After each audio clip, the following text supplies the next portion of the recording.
Officiel, Patrice Talon veut faire réviser la Constitution, n'en déplaise aux successifs démentis de son porte-parole de son gouvernement, Wilfried Léandre Rongbedjing, en dehors des moments d'échange avec le caucus des femmes parlementaires, où le sujet a glissé dans les discussions. Patrice Talon ouvre dès ce lundi les consultations avec les groupes parlementaires des partis politiques qui soutiennent ses actions et les démocrates par ailleurs, le parti de l'opposition. Le menu d'Actu Matin va tourner autour de ce sujet-là, notamment politique. Nous en parlons lors de nos débats, puis avec nos invités. Il y en aura deux dans la deuxième et la troisième partie de cette émission. D'abord Apollinaire Avognon du parti Nouvelle Force Nationale. Ensuite avec Alain Adi, membre du parti Foscori pour un Bénin émergent. Bienvenue à tous.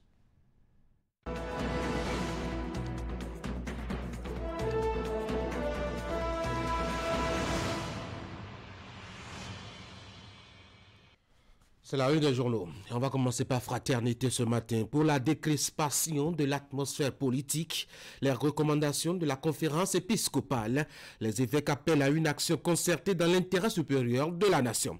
Inhumation du député Sabi Abel Sourakou à Ndali, les adieux du Parlement à l'illustre disparu à découvrir dans les colonnes du journal qui paraît à Ménontem. Usage des drones et productivité agricole, Dr Marietta Gorodobou révèle les secrets.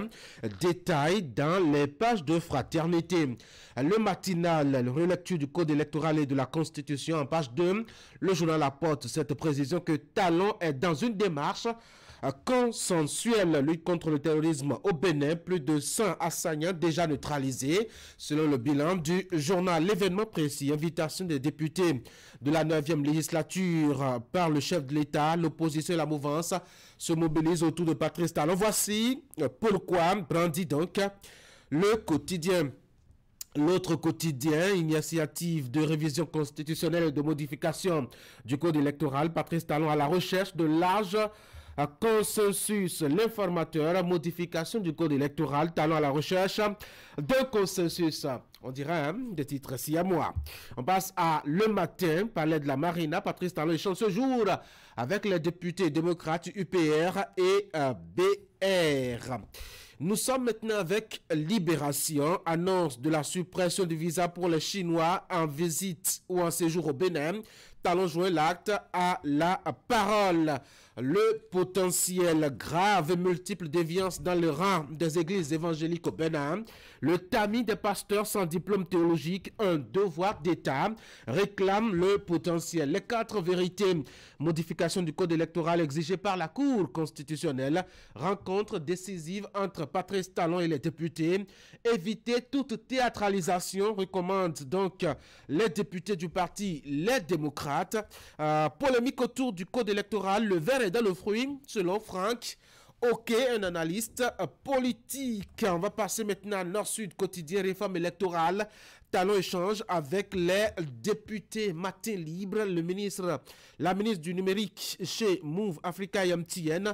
La 5G donne les résultats prometteur, assure donc le quotidien Gaskiani Info maintenant.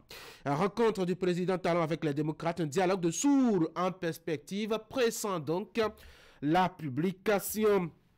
Actu Express Bénin pour l'effectivité de la décrispation sociopolitique et pour le retour du vivre ensemble.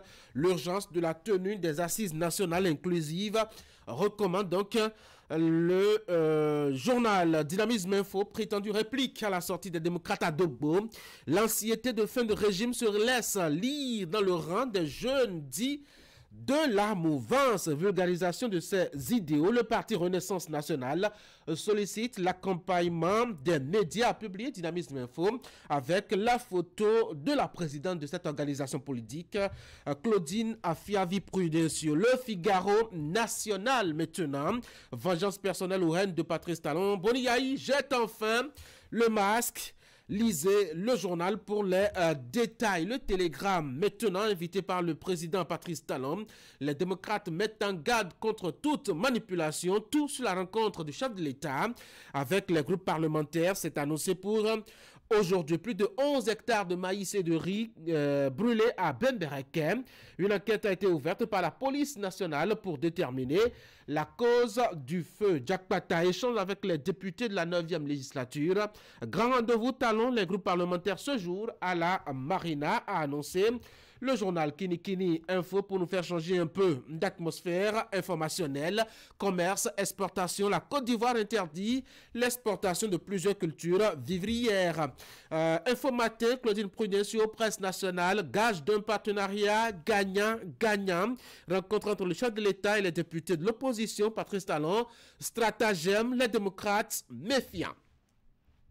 L'événement du jour, modification du code électoral et de la Constitution, le président Talon dans une démarche inclusive. La cime de l'info, œuvre sociale au centre nutritionnel et orphelinat Saint-Thérèse de Tchatchou. Le jeune agronome Gérard Laoroudi, fils de la commune de Pantefe, dont de divers vivres au bonheur des populations des orphelins du centre. Et nous voici de retour à la une de Fraternité pour la deuxième lecture, pour la décrispation de l'atmosphère politique, les recommandations de la conférence épiscopale.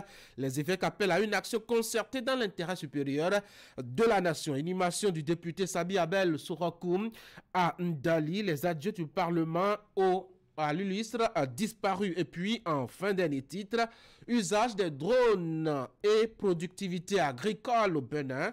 Dr Marietta Grodobou révèle les secrets. Achetez le journal. Informez-vous, éclairez-vous. Voilà donc ce qu'on peut retenir de la une des journaux ce matin avec les productions, vous l'aviez constaté, assez nombreuses.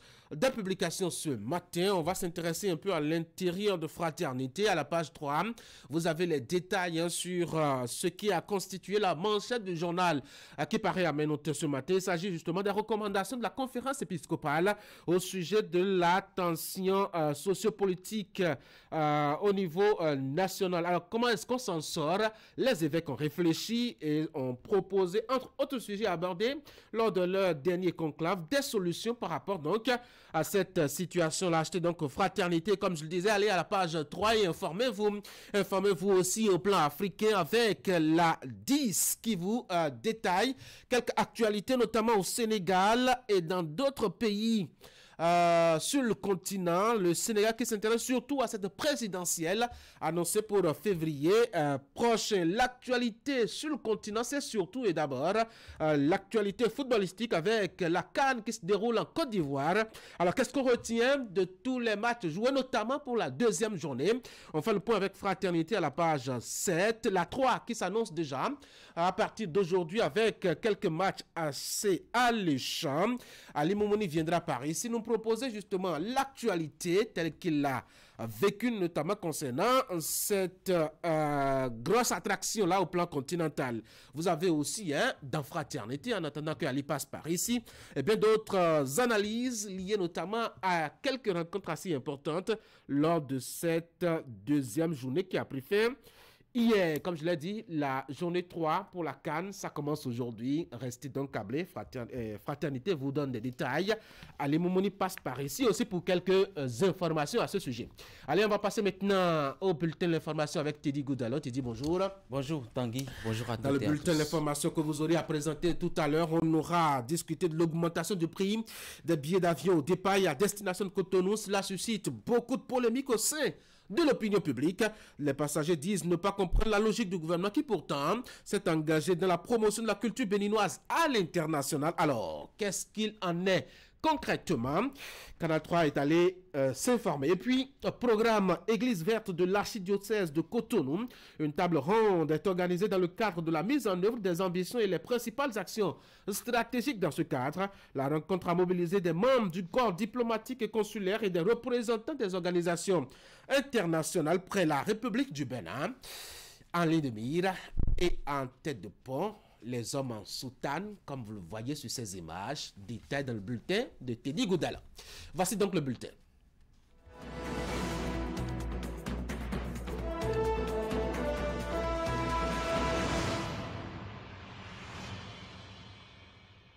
Teddy, à nouveau bonjour.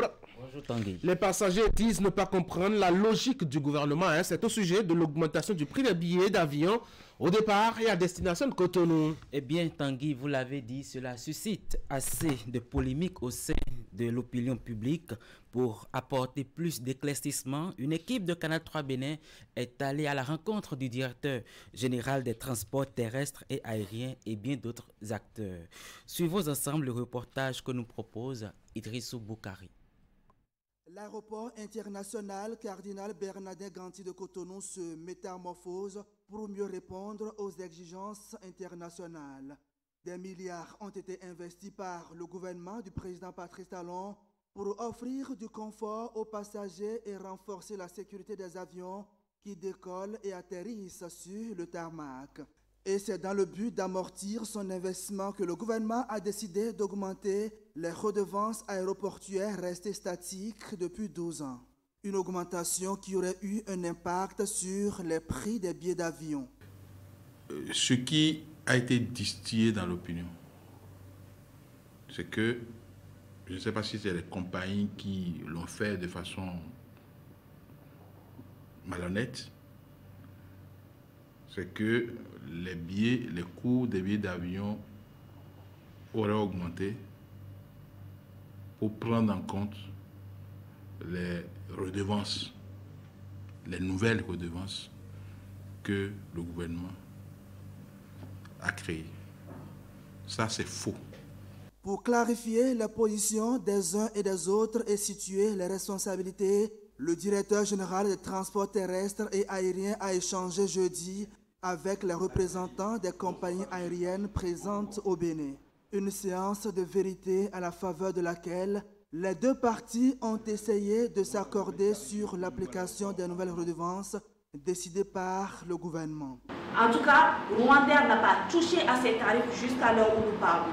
Mais si pendant que la compagnie réfléchit à réajuster les tarifs, à voir comment aider la population, et les tasses augmentent, la compagnie ne peut que rajouter les tasses. Des comparaisons sont régulièrement faites par ailleurs entre les billets d'avion vendus à Cotonou et à Lomé au Togo. La différence, selon les représentants des compagnies aériennes, est que l'aéroport de Cotonou devient attractif et par conséquent, la course à l'achat des places est rude. En ce moment, à Lomé, il y a des promotions qui n'ont pas été lancées au départ de Cotonou. Au départ de Lomé, il y a des promotions vers Paris. C'est des promotions qui sont temporaires, comme une promotion, parce que nous avons besoin de trafic au départ de Lomé.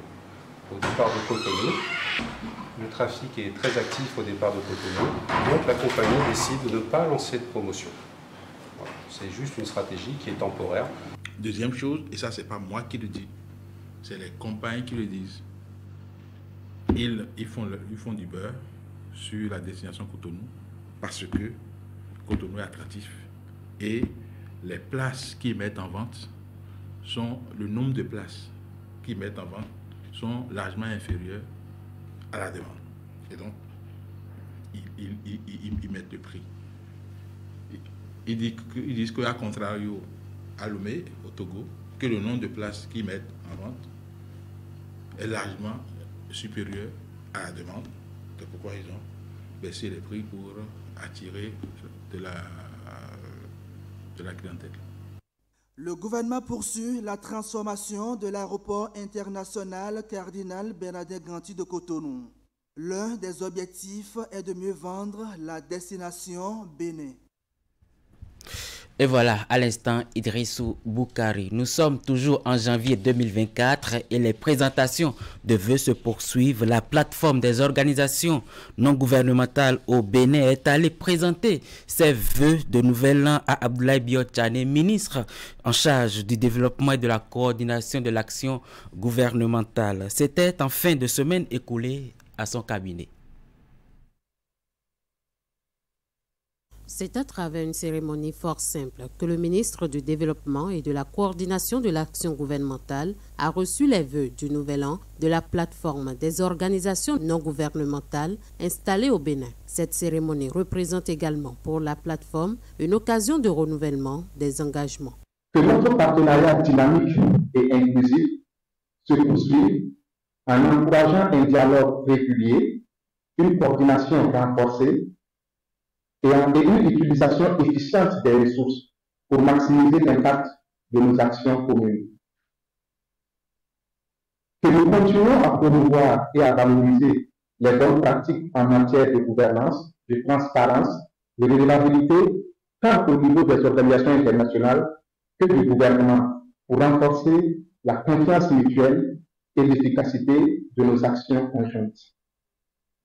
Enfin, que notre collaboration soit un modèle inspirant pour d'autres pays. Le ministre Abdoulaye Biotchane, en recevant les vœux, a souhaité un renforcement de la collaboration entre ces ONG intervenant sur le territoire béninois et le ministère.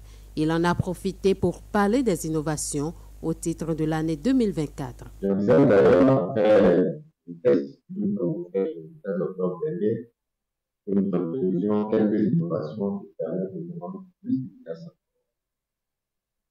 Celle-ci vise à ancrer comme une plateforme statutaire de revue des performances de politique internationale de le Bénin. Et que nous allons en faire une activité permanente entre vous et nous, de nous asseoir une fois par an pour évaluer ce qui s'est passé et comment nous pouvons les uns les autres travailler la main dans la main toujours, mais de manière encore plus efficace.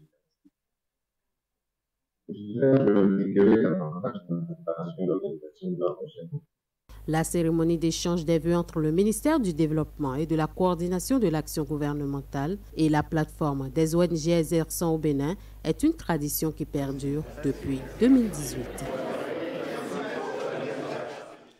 Et voilà, merci à vous Esther Tofa. En image maintenant, passation de charge à la tête de la fêtière des caisses d'épargne et de crédit agricole mutuel du Bénin, FESECAM Bénin, Clément Yadonta, directeur général de l'institution, a officiellement cédé son fauteuil à Taïrou Bassabi Amadou, diplômé des banques et finances. Le nouveau directeur général de la FESECAM Bénin est un ancien cadre de la maison. Recruté en 1997 en qualité de comptable, il gravit progressivement les échelons pour se hisser en octobre 2021 au poste de directeur de l'analyse et de la planification, position qu'il occupe jusqu'à sa nomination. Et pour finir, on vous l'annonçait en titre, l'archidiocèse de Cotonou a organisé ce week-end une table ronde dans le cadre de la mise en œuvre du programme Église verte de l'archidiocèse de Cotonou. La rencontre a mobilisé des membres du corps diplomatique et consulaire, des représentants des organisations internationales près la République du Bénin et bien d'autres acteurs. C'était au Champ d'Oiseaux à Cotonou. Florence Bossard nous donne le point. Susciter l'adhésion des partenaires aux initiatives de lutte pour la préservation de la maison commune, la terre, c'est la mission de cette rencontre d'envergure internationale. La table ronde des partenaires sur le programme Église verte sont conviés le corps diplomatique et consulaire, les représentants des organisations internationales, les prêtres et les religieuses. Par le programme Église verte, l'Église Famille de Dieu qui est à Cotonou exhorte en ce jour la communauté internationale à une prise de conscience. Et de fait, face au changement climatique, il y a lieu de mener des actions urgentes pour des résultats visibles et lisibles. L'Église Famille de Dieu qui est à Cotonou appelle la communauté internationale à écrire par l'action l'histoire de la sauvegarde de notre maison commune, l'histoire de la sauvegarde de la création et l'histoire de la préservation de notre patrimoine commun et unique. L'archidiocèse de Cotonou, par ses projets, rend plus concret l'appel à l'écologie intégrale du Saint-Père, en offrant la possibilité aux communautés chrétiennes de s'engager dans la dynamique d'un nouveau style de vie. Le gouvernement béninois, à travers le ministère du cadre de vie et des transports en charge du développement durable, se pose plus fermement à œuvrer aux côtés de l'Église pour l'amélioration du cadre de vie de la population béninoise. Au Bénin, les instruments juridiques et des programmes en vue de la gestion durable des ressources naturelles et de la préservation de l'environnement sont mis en place. Ces appels des icônes spirituelles internationales pour la sauvegarde de la nature, comme la lettre encyclique du pape François, témoignent de la nécessité de la prise effective de conscience de l'homme. Le programme Église verte est un programme qui prône une église au service de la création d'un environnement sain, du développement intégral de l'homme. Le cardinal réaffirme la disponibilité de l'église à faire face aux défis auxquels sont confrontées les populations et appelle à la responsabilité de tous pour la protection de l'environnement. L'église fera ce qui relève de sa mission et tâchera de se montrer exemplaire en agissant de façon cohérente avec ce qui est enseigné dans Laudato Si. Et dans le cadre de la synergie, l'Église facilitera ainsi la tâche à l'État qui a en fin de compte la responsabilité de la gestion. La durabilité d'un tel projet requiert la mobilisation et l'appropriation par la population s'avère donc incontournable. Au terme de cette table ronde des partenaires, les participants encouragent l'initiative et y adhèrent avec la promesse de lui faire bénéficier de leur soutien et appui technique et financier. Et voilà, ce sera tout pour cet exercice matinal que j'ai eu plaisir de vous avoir présenté. Tanguy Agoy, bonne journée. Merci beaucoup à vous, Tété Goudala, pour la présentation de ce bulletin d'information. Je rappelle, il y a bien d'autres rendez-vous en information sur Canal 3 Bénin, ça s'appelle le journal télévisé. Vous avez les petites éditions comme celle du 11h et du 16h. Vous avez les grandes éditions, les grands rendez-vous comme celle de 13h, celle de 19h30 et celle de 22h30 pour ceux qui ont raté les grands rendez-vous de la journée. Allez, on va passer maintenant à l'autre bulletin de l'information. Ce sera celui des informations sportives. Voici Sport Matin avec Ali Moumouni ce matin.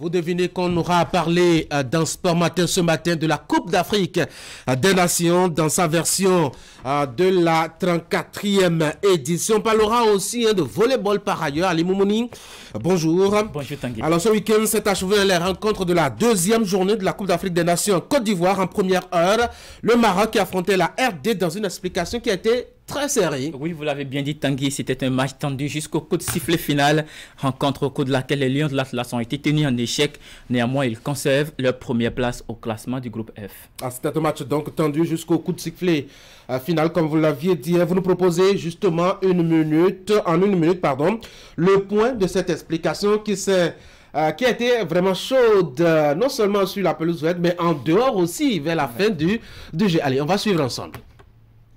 Ils avaient le vent en poupe lors de leur première sortie à la Coupe d'Afrique des Nations. Même si face à la Tanzanie diminuée, le débat restait ouvert, les Lions de l'Atlas ont été tenus en échec dimanche par les Léopards de la République démocratique du Congo. Pourtant, les Marocains favoris de cette 34e édition de la CAN ont eu un début tonitruant et logiquement, ils sont récompensés par l'ouverture du score. But d'Achraf Hakimi à la 6e minute. Après une vingtaine de minutes jouées, les Congolais reviennent dans le jeu. Ils s'offrent les meilleures occasions. Un pénalty à la 38e minute, manqué par Cédric Bakambu. Les offensives congolaises vont se poursuivre en seconde période. Et avec une petite touche du sélectionneur Sébastien Desabres, les deux nouveaux entrants, Méchak et Silas, offrent l'égalisation aux Léopards. 76e minute, un but partout. Le Maroc échappera de justesse à un retournement de situation. Le match se termine sur ce score de parité. Coup de massue pour les Lions de l'Atlas qui ont rencontré un outsider redoutable. Mais tout se termine bien pour le Maroc qui conserve sa première place au classement du groupe F.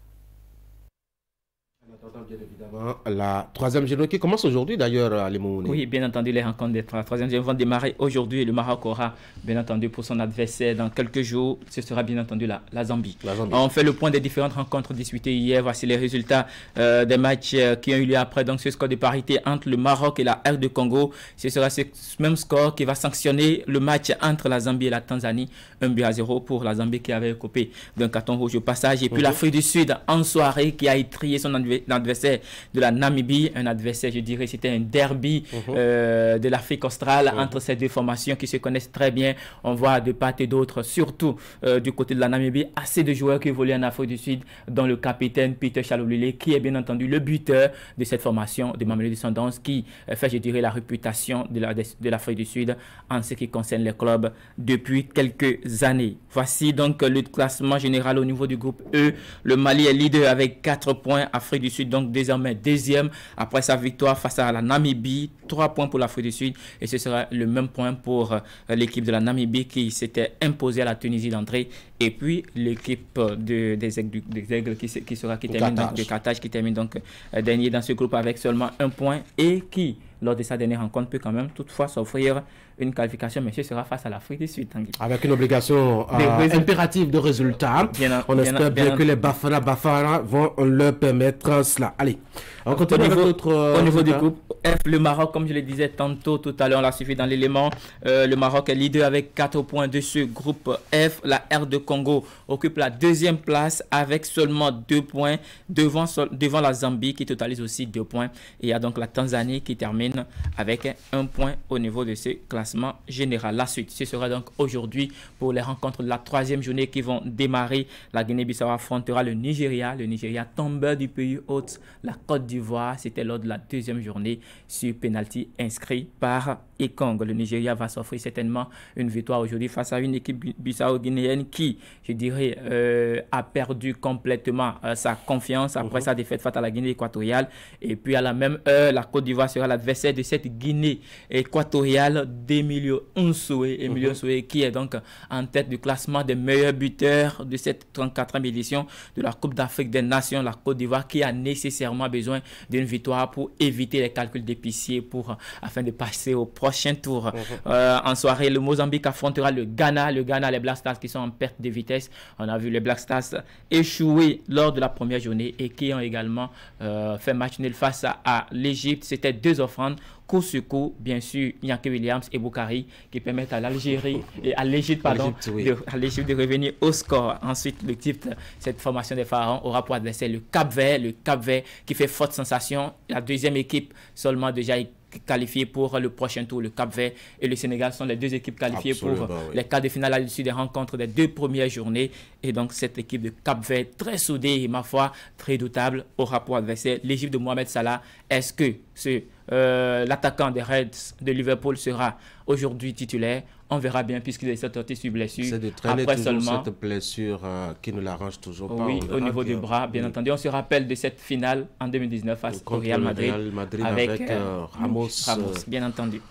Tanguy, on va rester toujours au football et revenir au pays. Parler maintenant du championnat national amateur. On est là au niveau de la Ligue 3, au niveau du football. C'est la seule compétition en cours actuellement puisque la Ligue professionnelle est en pause jusqu'au 10 février prochain. Et bien entendu, pour ce qui concerne cette compétition de la Ligue 3, la zone B, les équipes de la zone B ont joué les rencontres de la 4e journée. C'est bien sûr après les 4e journées disputées en milieu de semaine écoulée par les équipes de la zone A. On fait le point des différents résultats. Boa de Sinandé s'est imposé 2-1 face à la JSA. Il faut noter la victoire et le match nul, score de parité entre Gomido FC et Énergie FC, 1 but partout.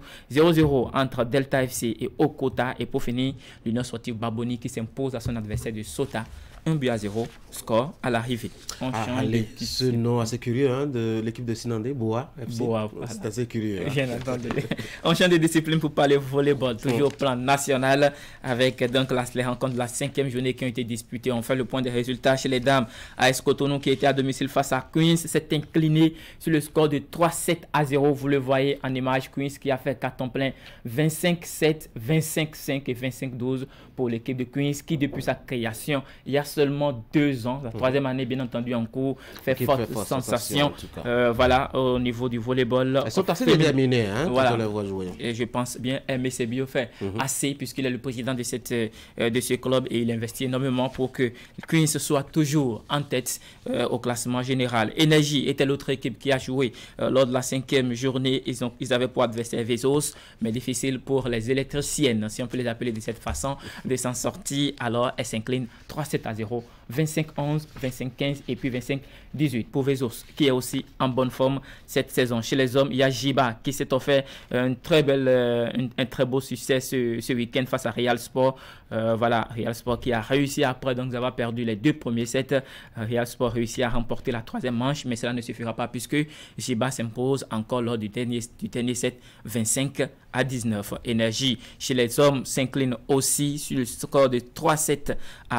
On le voit bien entendu sur le tableau, 25-22, 25-20, 25-21 et puis 26-24. À son union pour sa sortie était face au Real Sport qui effectuait donc sa 2e sortie pour le week-end, mais cette fois-ci s'impose à son adversaire sur le score de 3-7-2. Vous le voyez, 25-21 et 25-19, 25-20 et puis 19-25 et 10-15 pour finir avec ce qui concerne le volleyball. Tanguy, direction Égypte pour parler d'une Coupe d'Afrique des Nations, mais cette fois-ci au niveau du handball. La compétition a démarré depuis le 17 janvier dernier et aujourd'hui, hier, c'était donc les rencontres de la 3e journée de tour préliminaire qui ont eu lieu au niveau du groupe A. La Zambie s'est inclinée face au Rwanda 36-25. Le Cap-Vert qui prend le dessus sur la RD Congo au niveau du handball, bien entendu, 29-22 pour cette formation du Cap-Vert au niveau du groupe A. On passe maintenant au groupe B. Le Cameroun s'incline face au pays hôte qui est tenant du titre, l'Égypte,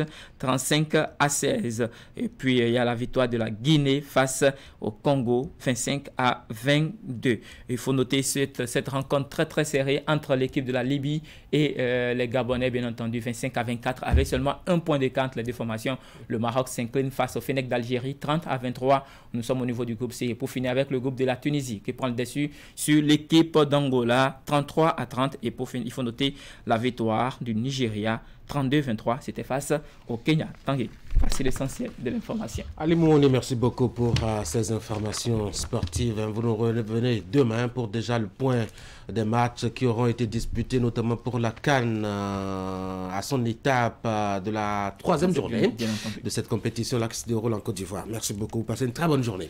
Merci, mesdames et messieurs, notre invité ce matin, le tout premier, c'est Apollinaire Avagnon du parti Nouvelle Force Nationale. Il est déjà installé. Voici donc l'invité ce matin.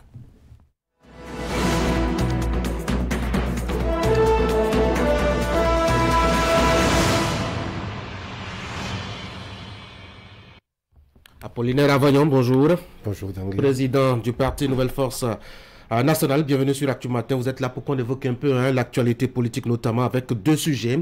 La révision annoncée de la Constitution et les amendements apportés au code électoral, recommandés d'ailleurs par la Cour constitutionnelle. C'est désormais officiel, en tout cas, depuis le jour des échanges entre le chef de l'État et les femmes parlementaires du Bénin. Il y a une volonté de réviser la Constitution de la part de Patrice Talon. Avant même cette date, vous aviez déjà fait une sortie à ce propos pour dire votre position par rapport à une telle entreprise.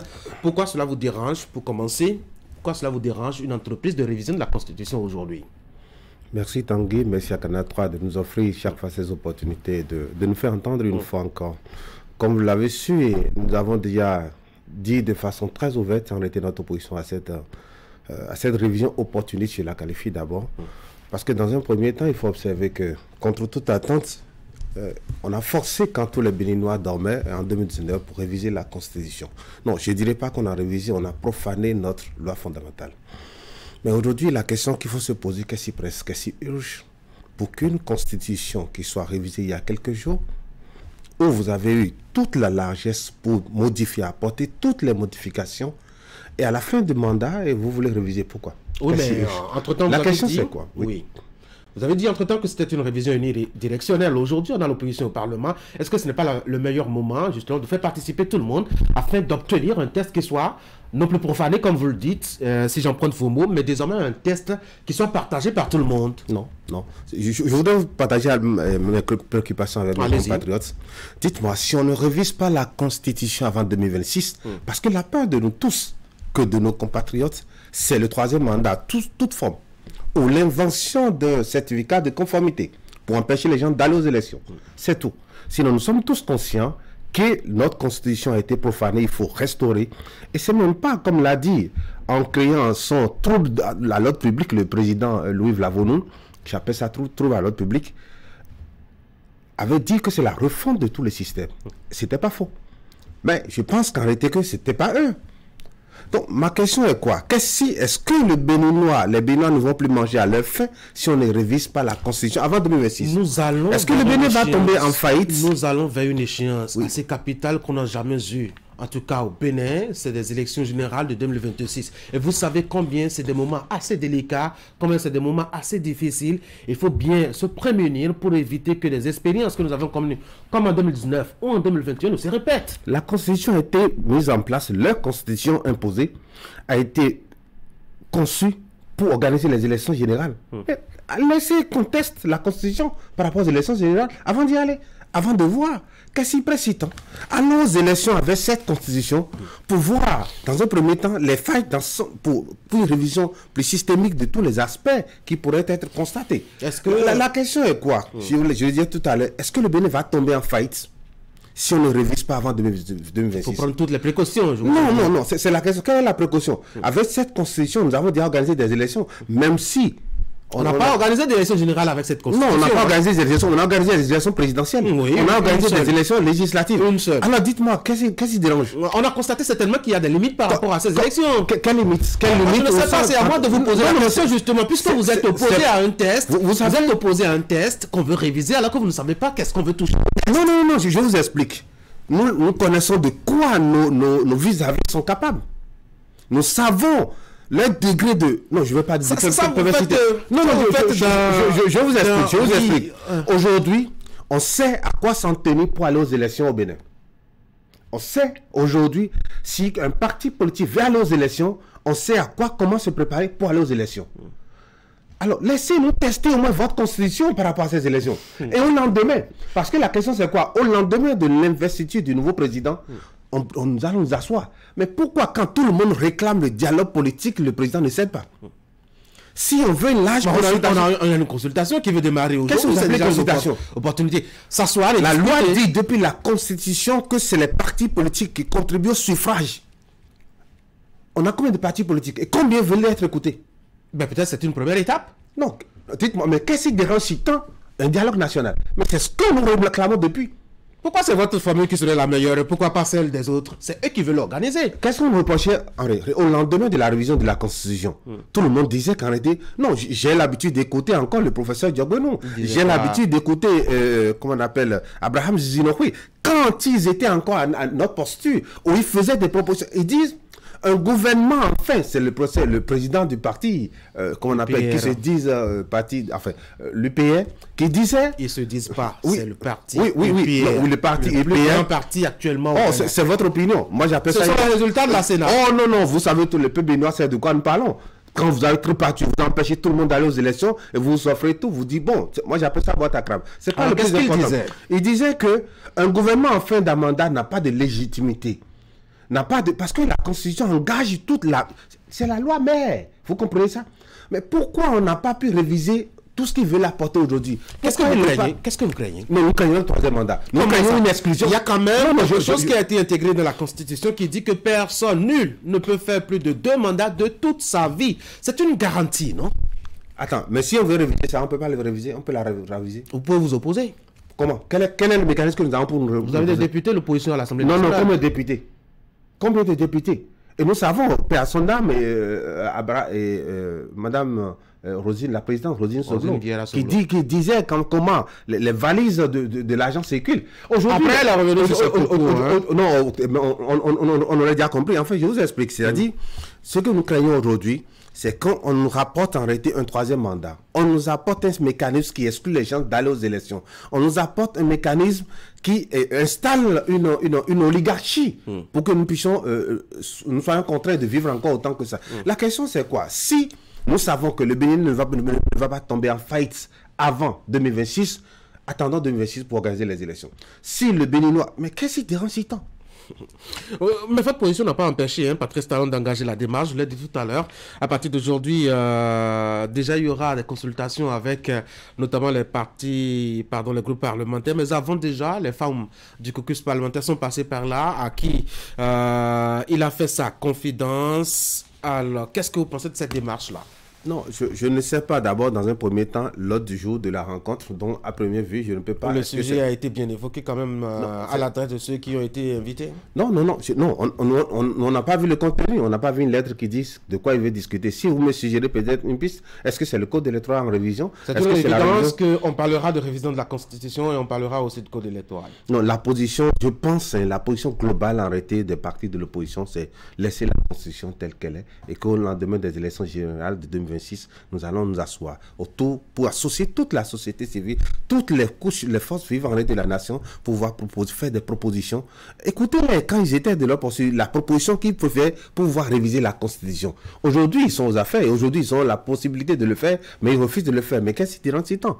C'est pour dire que nous sommes en droit de faire toutes les suspicions qu'il faut par rapport à ces gens-là. Et vous savez, leur démarche c'est une peur naturelle, c'est une peur justifiée. Comment? Je vous explique. Le président Talon a besoin d'un seul député des démocrates pour enclencher le processus de révision de la Constitution. Donc, il aura besoin de 7 députés pour réviser la Constitution.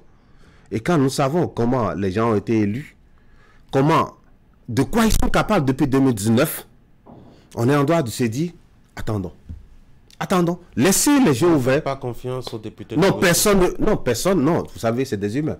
Vous savez, imaginez, vous êtes député aujourd'hui, un parent de vous proche vous voit, vous voulez député, je ne savais pas, merci, pourquoi pas. Non, des parents vous viennent vous voir très tôt le matin pour dire, non pas d'avant, mais c'est toi qui veux résister. Vous savez, on sait comment ça se passe.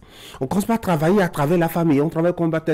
Attention, on a vu Attends dans ce pays, quand il a voulu résister, tout ce qui lui est arrivé. Et donc, du coup, ces députés, 7 ou 8 députés de la mouvance, on sait bien, on voit les mais c'est des chantages qui ne peuvent pas marcher. On sait que le régime est vers sa fin et qu'il n'a pas toutes les manettes en main encore pour jouer comme il a joué. Si le régime est en fin, pourquoi réviser la Constitution? Si je dois paraphraser le professeur Diogbenou, c'est-à-dire qu'ils n'ont plus la légitimité pour pouvoir engager ce processus-là. Non, ils n'ont plus ça. Est-ce que vous avez vraiment les moyens aujourd'hui de vous opposer à une démarche de révision de la Constitution? Vous, force politique d'opposition aujourd'hui? Non. Dans un premier temps, si les députés, les 28 députés restent tranquilles, le président ne peut pas. Mais là, c'est pas évident. On est d'accord. C'est le seul mécanisme. Non, mais c'est... Vous êtes encore suspicieux à votre propre sens. Non, mais faites pas confiance. Non, j'ai l'habitude de le rappeler tout le temps. J'ai dit lors de notre conférence de presse la dernière fois, où les démocrates nous ont fait l'honneur d'assister en réalité à cette conférence, j'ai dit de transmettre au président de leur parti politique de garder sa maison. De garder sa maison pour que nous puissions rester droit dans nos bottes et aller aux élections. Parce que quand vous révisez cette constitution, c'est la boîte de Pandore à tout. C'est la boîte de Pandore. Et avant même les agissements, j'appelle agissements de la Cour constitutionnelle, on s'est dit, quel jeu il joue? Vous êtes décidément suspicieux. Je ne suis pas suspicieux. On ne peut pas réviser la Constitution, la Cour constitutionnelle aussi. Non, si vous me permettez. L'injonction, ce n'est pas une suggestion comme l'avait dit, c'est une injonction de la Cour constitutionnelle à l'effet de modifier le code électoral. Oui. Pour 2 raisons. Permettre à tous les députés de pouvoir parrainer. Permettre à tous les maires d'avoir le même droit. Ce qui n'est pas maladroit. Non, je suis d'accord. D'abord, dans un premier temps, je voudrais rassurer nos compatriotes qu'ils ne peuvent pas, la loi fondamentale, la Constitution profanée, même actuellement, ne permet pas que nous puissions organiser les élections présidentielles avant les élections législatives. Si on ne révise pas le code de la Constitution, on ne peut pas le faire. Première observation. Deuxième chose, la décision de la Cour a déjà créé un précédent. Dans le dossier de Khéroumé et Yawedeo. Et la Cour disait que le titre de député est acquis dès lors que la Cour constitutionnelle proclame les résultats. Donc, on n'était pas tenu d'être installé avant d'être député. Vous comprenez? Ça veut dire que depuis lors, parce que le dépôt des dossiers pour les présidentielles, c'est le 5 février. L'installation des députés de la 10e mandature, c'est le 8 février. Il y a deux aspects. Ça veut dire qu'il y a plus d'1 mois, 2 mois environ, un mois, c'est-à-dire la Cour constitutionnelle aurait déjà programmé les résultats. Donc il n'y a pas de souci. Donc les députés de la 10e mandature peuvent déjà parrainer. Pourquoi la Cour demande encore de réviser le code électoral pour que les 17 députés parrainent? Première observation. Deuxième chose, on n'avait pas besoin parce que le code avait déjà tranché pour que la 9e mandature parraine les candidatures. Non, aucune décision n'a été prise dans ce sens. Aucune. Deuxième chose, c'est que il est dit dans le code électoral, quand vous déposez votre dossier, la Sénat a 7 jours pour vous dire ce qui manque à votre dossier. Vous avez 72 heures pour venir compléter votre dossier. Alors d'accord. 5 février, les candidats qui veulent aller aux élections déposent leur dossier sans parrainage. La Sénat a quelques jours pour leur notifier. Entre-temps, le 8 février, les députés de la 10e mandature sont déjà installés. Ils peuvent parrainer. Ils peuvent donner le parrainage en retour aux nouveaux candidats qui peuvent aller compléter le dossier à la Sénat. Donc, rien ne gêne. La question qu'il fallait se poser, c'est la question des maires. Il fallait juste fermer l'installation des maires dans un délai très court. Et c'est fini la question. Ce qui aurait pu être fait soit dans le code électoral, soit dans la Constitution. Oui, non, pas fait. C'est pour dire. Il fallait que la Cour constitutionnelle réponde. Non. Surtout au profit des maires que la Cour constitutionnelle a dit il faut aller revoir, il faut aller relire le code électoral. Non, je vous explique. Une décision de la Cour, vous savez, en plein processus d'installation des maires passés, qui sont actuellement là, vous savez, il y a deux catégories de maires, les maires qui sont installés. Alors, merci pour le sourire. Non, c'est très important. Nos compatriotes, d'autres ne savent pas. Ils ont arrêté le processus pour aller à la Cour, à la Sénat, à l'Assemblée nationale, merci, pour pouvoir modifier, pour pouvoir ajouter une loi explicative, comme il le disait, pour pouvoir revenir installer. Pourquoi ne pas introduire un tel processus juste pour pouvoir fermer l'installation des maires? On va pas la question, c'est quoi? La peur. Les lois à la petite semaine, aux petites heures. Alors pourquoi 2019 à 2023, 2024, aujourd'hui, on peut réviser la Constitution? La loi mère. Donc vous comprenez. On s'en sort comment finalement? On laisse les tests en l'état. Non, le code électoral. La plus forte raison, oui. Avant-hier, nous on était en conclave avec un autre parti politique pour pouvoir voir si on devait réviser le code électoral. On savait tous qu'on allait réviser le code électoral parce que il faudrait introduire des processus à ce que nous puissions avoir plus de femmes maires. Femmes conseillères, comme on l'a fait par rapport à... J'ai l'impression que vous contredisez, hein? Non. Vous voulez qu'on révise le code électoral? Nous voulons passer les partis de l'opposition. Beaucoup de griefs contre le code électoral. Non, pas le code électoral. La Cour constitutionnelle dit, voici maintenant, il faut faire quelques réparations. Vous braquez, vous dites, non, il ne faut pas toucher. Tanguy, j'ai l'impression que vous ne me suivez pas. Nous ne sommes pas d'accord par rapport à la révision de la Constitution. Attendons 2026. Par rapport au code électoral, nous savions tous. Et même à la journée porte ouverte de la Sénat, on s'était entendu avec la Sénat qu'il fallait engager le processus pour réviser le code électoral. Nous étions d'accord. La Cour, ce qu'elle a fait n'avait pas de son sens. On n'avait pas. C'est une distraction du peuple.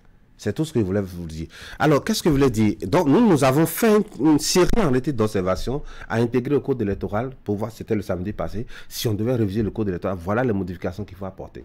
Parce que la question, on s'est amusé pour voir le PIB de toutes les 8 pays de l'Afrique de l'Ouest. Aucun pays ne paye le montant qu'on paye en réalité pour être député au Bénin. Aucun. Mais pourquoi est-ce qu'on devrait être des jumeaux et se ressembler sur le continent? Alors dites-moi, c'est une exclusion quand vous mettez de l'argent. Non, c'est une exception. Chaque pays a sa particularité. Non, je vous explique, Tanguy. Dites-moi, combien de jeunes béninois aujourd'hui? Vous savez, 85% des jeunes en réalité ont moins de 25 ans, 35 ans du moins. Combien de béninois aujourd'hui suivent ce que j'ai dit, gagnent 100 000 francs à la fin du mois? Si vous voulez être député, bataillez-vous pour non, je vous explique. Est-ce que vous avez besoin Non, je vous explique. Combien de jeunes béninois gagnent 100 000 francs au Bénin aujourd'hui à la fin du mois? C'est-à-dire, vous pouvez gagner 100 000 francs à la fin du mois et vous décidez de ne pas toucher à votre salaire pendant 1 an, vous ne serez pas en mesure de payer cette caution-là. Qu'est-ce qui explique l'argent? Parce que c'est ce qu'ils nous avaient vendu. Il faudrait limiter le rôle de l'argent dans le système politique. Il faudrait que l'argent ne soit pas l'élément qui décide, réécoutez-les, l'élément qui décide si on peut être élu ou bien on peut gouverner ou non. Alors aujourd'hui, ailleurs, pour être député, c'est 250 000. Avant, vous avez c'est 50 000 ailleurs. On a fait le tour de tous les pays de l'Afrique de l'Ouest. Il n'y a pas un pays qui soit au-delà de 250 000 francs. Mais on avait mis ça à 3 millions. On a créé, ils ont ramené ça à 1,5 million. Mais pourquoi? Mais c'est des questions sur lesquelles il faut revenir là-dessus. Nous n'avons pas, même si aujourd'hui la loi, on ne peut pas modifier les 10%, aucun pays au monde ne fait ça. On fait comment? On y va directement au moins. Ça, vous n'avez pas de souci pour ça. Non, nous n'avons pas. Non, mais la question c'est quoi? Il faut attirer l'attention. La révision du code électoral peut exclure en réalité les démocrates pour aller aux élections présidentielles en 2026. Je vous explique. Vous êtes tout le temps suspect. Non, je vous explique. Oui. Vous savez, quand vous lisez l'article 46, si dans le mémoire de la loi fondamentale, dit que nul ne peut être président de la République s'il n'est parrainé, nul ne peut être président ou vice-président de la République s'il n'est parrainé par au moins 10% des choses là. Oui. En fait, au premier degré, on pouvait dire que c'est le président et le vice-président candidat qui doivent avoir au moins 10% de parrainage. Si on dit que le président et le vice-président auront les 10%, ça veut dire que les démocrates n'ont pas le nom qu'il faut pour aller aux élections en 2026. Donc, il faut laisser les députés et maires de prochains de parrainer. Parce qu'en l'état, si ce sont les députés qui sont là actuellement, ça veut dire que les démocrates ne peuvent pas aller aux élections présidentielles en 2026. Et c'est le piège qui les guette. J'attire leur attention là-dessus. Vous comprenez, parce qu'au lendemain, enfin, à la veille des dossiers pour les 2021, les élections présidentielles, où le président a leur revenu, on avait dit, est-ce que c'est le président ou bien le vice-président, c'est le duo, tout ça, en modifiant le code électoral, où ils n'ont pas une majorité pour pouvoir dire non à ça. Ils peuvent dire, non, c'est les députés qui parrainent, et les maires actuellement. Et au 2026, ils ne pourront pas aller aux élections. C'est une exclusion. Vous comprenez notre peur, vous comprenez notre inquiétude de pouvoir tirer la sonnette d'alarme pour que les gens puissent éviter de nous exclure encore par rapport aux élections à venir. Apollinaire Lavoyon, je rappelle, vous êtes président du parti Nouvelle Force Nationale. Merci beaucoup d'être venu sur l'Actu Matin. Non, c'est un plaisir pour moi. Bonne journée. Bonne journée à vous. Mesdames et messieurs, on va marquer une pause maintenant.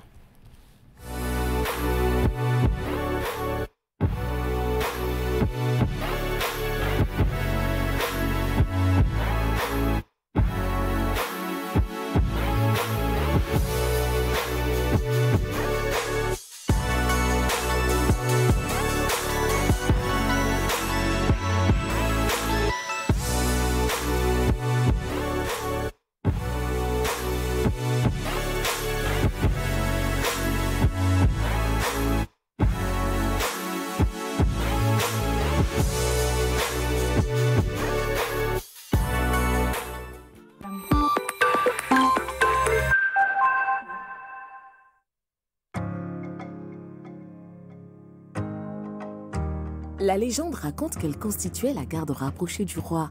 Les Amazones du Dahomey étaient de redoutables guerrières. Elles ne reculaient devant rien.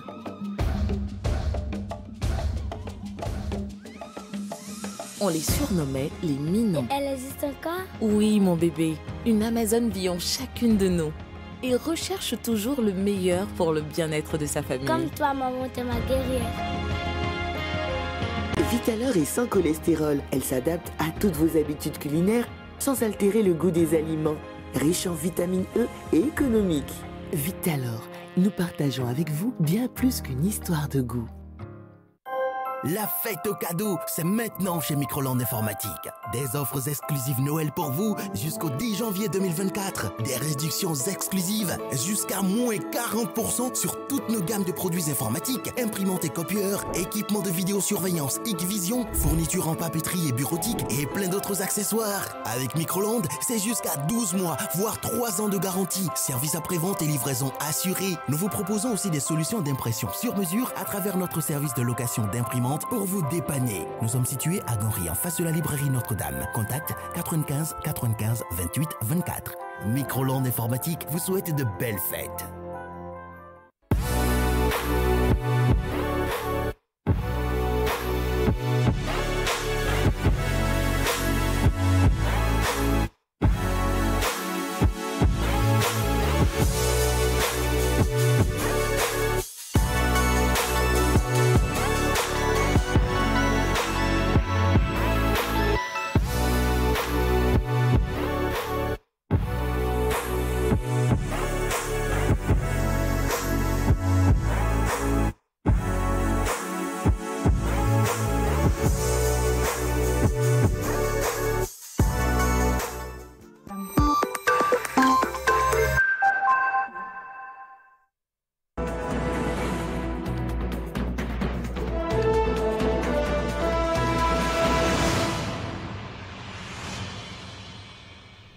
De retour en plateau et comme la transition l'annonce, vous aurez droit à votre commentaire du jour tout à l'heure. Mais avant, je vous rappelle qu'on aura au début de la 4e partie de cette émission, un deuxième invité. Lui, c'est Alain Andiou, membre du parti Foscoli pour un Bénin émergent. On va aborder avec lui 2 actualités. La révision annoncée de la Constitution avec les consultations qui démarrent aujourd'hui au Palais de la Marina. Et puis cette affaire donc de révision du Code électoral aussi avec les propositions de la Cour constitutionnelle. Ce sera donc, comme je l'ai dit, au début de la 4e partie. La 4e partie, vous aurez droit aussi au résumé de l'actualité relayé par la rédaction de Canal 3 Bénin. Une semaine au Bénin, c'est une réalisation de Idriss Boukari qui viendra donc à faire place à la revue de presse si tous les dieux étaient avec nous. Allez, voici le commentaire de ce matin. Franck Aono, bonjour. Bonjour. La journée de ce lundi ne sera pas de tout repos, en tout cas pour le chef de l'État. Il rencontre les députés de l'Assemblée nationale. Qu'est-ce qu'ils veulent dire à ces interlocuteurs? Allez, avant de m'intéresser au fond, eh bien, je voudrais d'abord m'appesantir sur la forme de cette rencontre, ou plutôt sa portée. J'ai l'impression que c'est une nouvelle option prise par Patrice Talon, car ces genres de rencontres deviennent pédagogiques au Bénin. Visiblement, il veut prendre langue de plus en plus avec les acteurs politiques un peu pour essayer de discuter avec eux avant d'engager les grandes réformes ou de prendre des orientations. On se rappelle que déjà le 27 novembre dernier, le président de la République avait échangé avec les responsables du parti Les Démocrates à la faveur d'une rencontre à polémique qui a fait couler beaucoup d'encre et de salive. Au lendemain de leur tête-à-tête, moins de 2 mois plus tard, ils décident de se concerter avec tous les partis politiques représentés à l'Assemblée nationale, mais cette fois-ci à huis clos. Si mes informations sont bonnes, c'est une bonne chose. Une image souhaitable pour une démocratie comme la nôtre, surtout avec les problèmes que nous avons enregistrés en 2019 au lendemain des législatives. Si déjà à 2 ans des élections générales et cruciales de 2026, nous avons de tels clichés, on ne peut que s'en réjouir. Je pense que Talon est dans une démarche d'anticipation pour que plus tard, on ne lui reproche plus, on ne lui colle plus l'image du chef qui prend des décisions à lui seul, sans concertation. Ensuite, en ce qui concerne le menu de ces rencontres, il suffit, à mon avis, de regarder un peu le contexte dans lequel se tiennent ces rencontres pour déterminer le ou les sujets probables qui pourront faire objet de discussions entre le chef de l'État et les représentants du peuple. Vous n'êtes pas sans savoir que le sujet qui agite l'opinion en ce moment, c'est cette prétendue révision de la Constitution. D'ailleurs, vous recevez un invité tout à l'heure pour en parler. Dans la foulée, la Cour constitutionnelle a rendu une décision pour retourner le code électoral sur la table des députés afin qu'il soit ajusté à certaines dispositions de notre loi fondamentale. J'estime que ce sera le plat de résistance de ces différentes rencontres. Le président de la République veut certainement partager avec les parlementaires pourquoi il est nécessaire de revoir cette disposition, éventuellement clarifier sa position par rapport à ce débat de révision de la Constitution. Par ce biais, il passera, je le pense aussi, des messages bien précis à l'endroit des populations aussi, car vous n'êtes pas sans savoir qu'il y a eu assez de réactions, des alertes, des mises en garde et par ailleurs de la récupération politique aussi. Dès que le sujet a été agité maintenant, il peut bien avoir d'autres préoccupations qui soient chères au chef de l'État ou qui pourraient voir le jour en fonction des développements et des dimensions que prendront les discussions au palais de la Marina. Je pense enfin que le chef de l'État va circonscrire un peu et autant que faire se peut les échanges, puisque nombre de ses propos avaient été désapprouvés dernièrement lors de la rencontre qu'il a eue avec les responsables du parti d'opposition, les démocrates. D'ailleurs, les concertations, comme je l'ai dit plus haut, se feront à huis clos. Out, les yeux indélicats, indiscrets et les oreilles indiscrètes. Et on s'imagine que les démocrates qui ont été invités, ils seront, mais certainement avec beaucoup de précautions. Bien sûr, d'abord ils répondront, bien entendu, à cette invitation du chef de l'État. Ils iront parce qu'ils l'ont confirmé à travers un courrier. C'est après tout le chef de l'État qui les invite. D'ailleurs, le parti a déjà marqué son accord pour que ses députés aillent rencontrer Patrice Talon. Dans un communiqué publié sur les réseaux sociaux et signé du secrétaire national à la communication Guy Dossoumi-Tokpe, le parti ne trouve aucune objection à la participation des députés représentés à l'Assemblée nationale pour écouter Patrice Talon dans ce qu'il dira. Seulement, ils affichent une certaine prudence et une méfiance C'est normal, chat échaudé craint l'eau froide. Leur crainte, c'est ce qu'ils appellent la manipulation qui pourrait suivre cette rencontre. Ils évoquent notamment la rencontre du 27 novembre dernier, accusent vertement la direction de la communication de la présidence de la République et prend à témoin l'opinion publique pour que le parti ne soit pas victime encore de ce qu'ils appellent la manipulation de la communication. Franck Aoulou, merci beaucoup pour ce commentaire de ce matin qui va installer nos débats. Eh ben, je vais saluer Loïc Gaba, bonjour. Bonjour Tanguy. Je vais saluer aussi Eric Guédénon. Eric, bonjour. Bonjour Tanguy. Allez, on aura à discuter deux sujets. On va parler de ces rencontres en série programmées pour ce matin, enfin cette journée, au Palais de la Marina. On dira aussi deux mots au sujet de la décision de la Cour constitutionnelle d'aller revoir et relire le code électoral. Commençons déjà par le tout premier. Le porte-parole du gouvernement a longtemps démenti, mais finalement, le débat sur la place publique, c'est bel et bien demandé par son patron. Eh bien, Patrice Talon a confié aux femmes parlementaires qu'il veut bien faire réviser la Constitution. Et le riche, vous l'avez vu venir?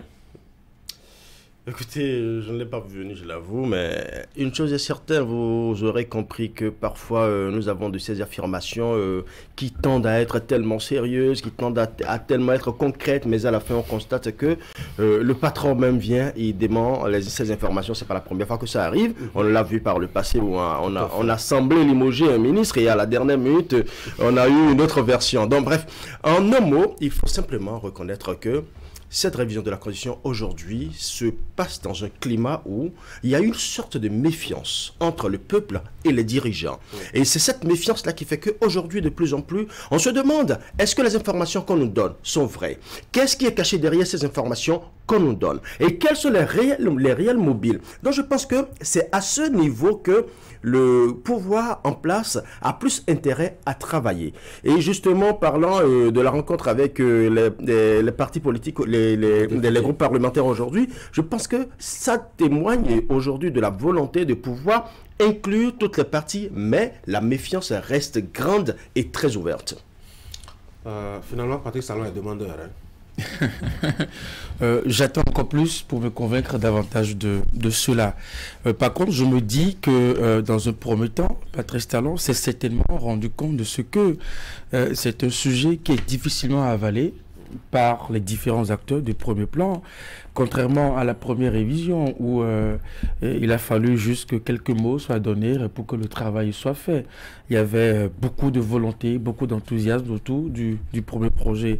Sauf que cette fois-ci, ça traîne un peu. Il s'est rendu compte donc lui-même de rentrer dans des consultations et de tenter encore, certainement, de convaincre les acteurs de premier plan.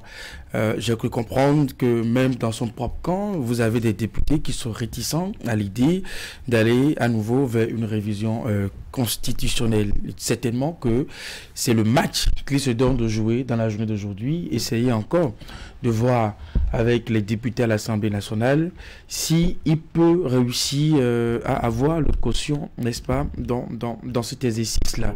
Et j'espère qu'il pourra véritablement, à la fin de cette journée, se faire lui-même une idée. Avant, peut-être que de façon officielle, on peut confirmer qu'il y a vraiment ce projet qui tient à cœur au chef de l'État.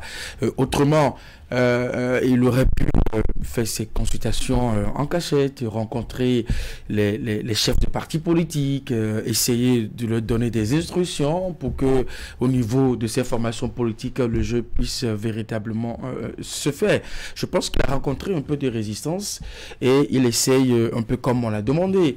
Pour un tel projet, il faut pouvoir aller à la rencontre des différents acteurs, échanger véritablement avec eux. Mais ce que nous savons, avec déjà les déclarations du président du parti Les Démocrates, ça va être un peu compliqué, en tout cas, de convaincre les 28 députés du côté de l'opposition à cette aventure-là. Regardons déjà tout ce qui a précédé. Voyons s'il fallait s'attendre justement à cette option de Patrice Talon. J'ai parlé déjà de son porte-parole qui démentait ou qu'il n'y a jamais eu quelque chose de la part du gouvernement, en tout cas de son chef. On est là désormais que officiellement on parlera de révision de la Constitution au Palais de la Marina. On a à l'occasion de la dernière rencontre avec les démocrates entendu dire que le chef de l'État et le président du parti avaient passé quelques bouts de temps ensemble en tête à tête avant même que les autres ne soient associés à la discussion. On ne sait pas de quoi est-ce qu'ils ont parlé. Puis après, on a eu les consultations avec Adrien Roumedi, avec Nicéphore Soglo. On se demandait ce que les gens se disaient. Franck, est-ce qu'on n'y est pas maintenant? Nous y sommes de plein pied. Je pense que c'est ce qui devrait être, à mon avis, parce que vous savez, depuis un moment, ce n'est pas en réalité la révision de la Constitution qui gêne, mais c'est la bonne foi de celui qui doit réviser quant au contenu qui dérange un peu. Est-ce que vous avez un instrument pour mesurer ça? Oui, justement. C'est pourquoi la méfiance, elle est grande et on n'a jamais eu confiance, même si la personne descend du ciel aujourd'hui, de la droite du Dieu, du Père, et descend, vous dit, amenez la Constitution, nous allons la réviser, ça va être complètement difficile. Je crois qu'en bon observateur, le chef de l'État a compris que même dans son propre camp, il y a des gens qui vont s'opposer. Ah oui, sérieusement? Bien sûr. Ils vont oser? Des gens vont s'y opposer. Des gens vont lui dire, moi je ne suis pas prêt pour aller dans ce projet-là.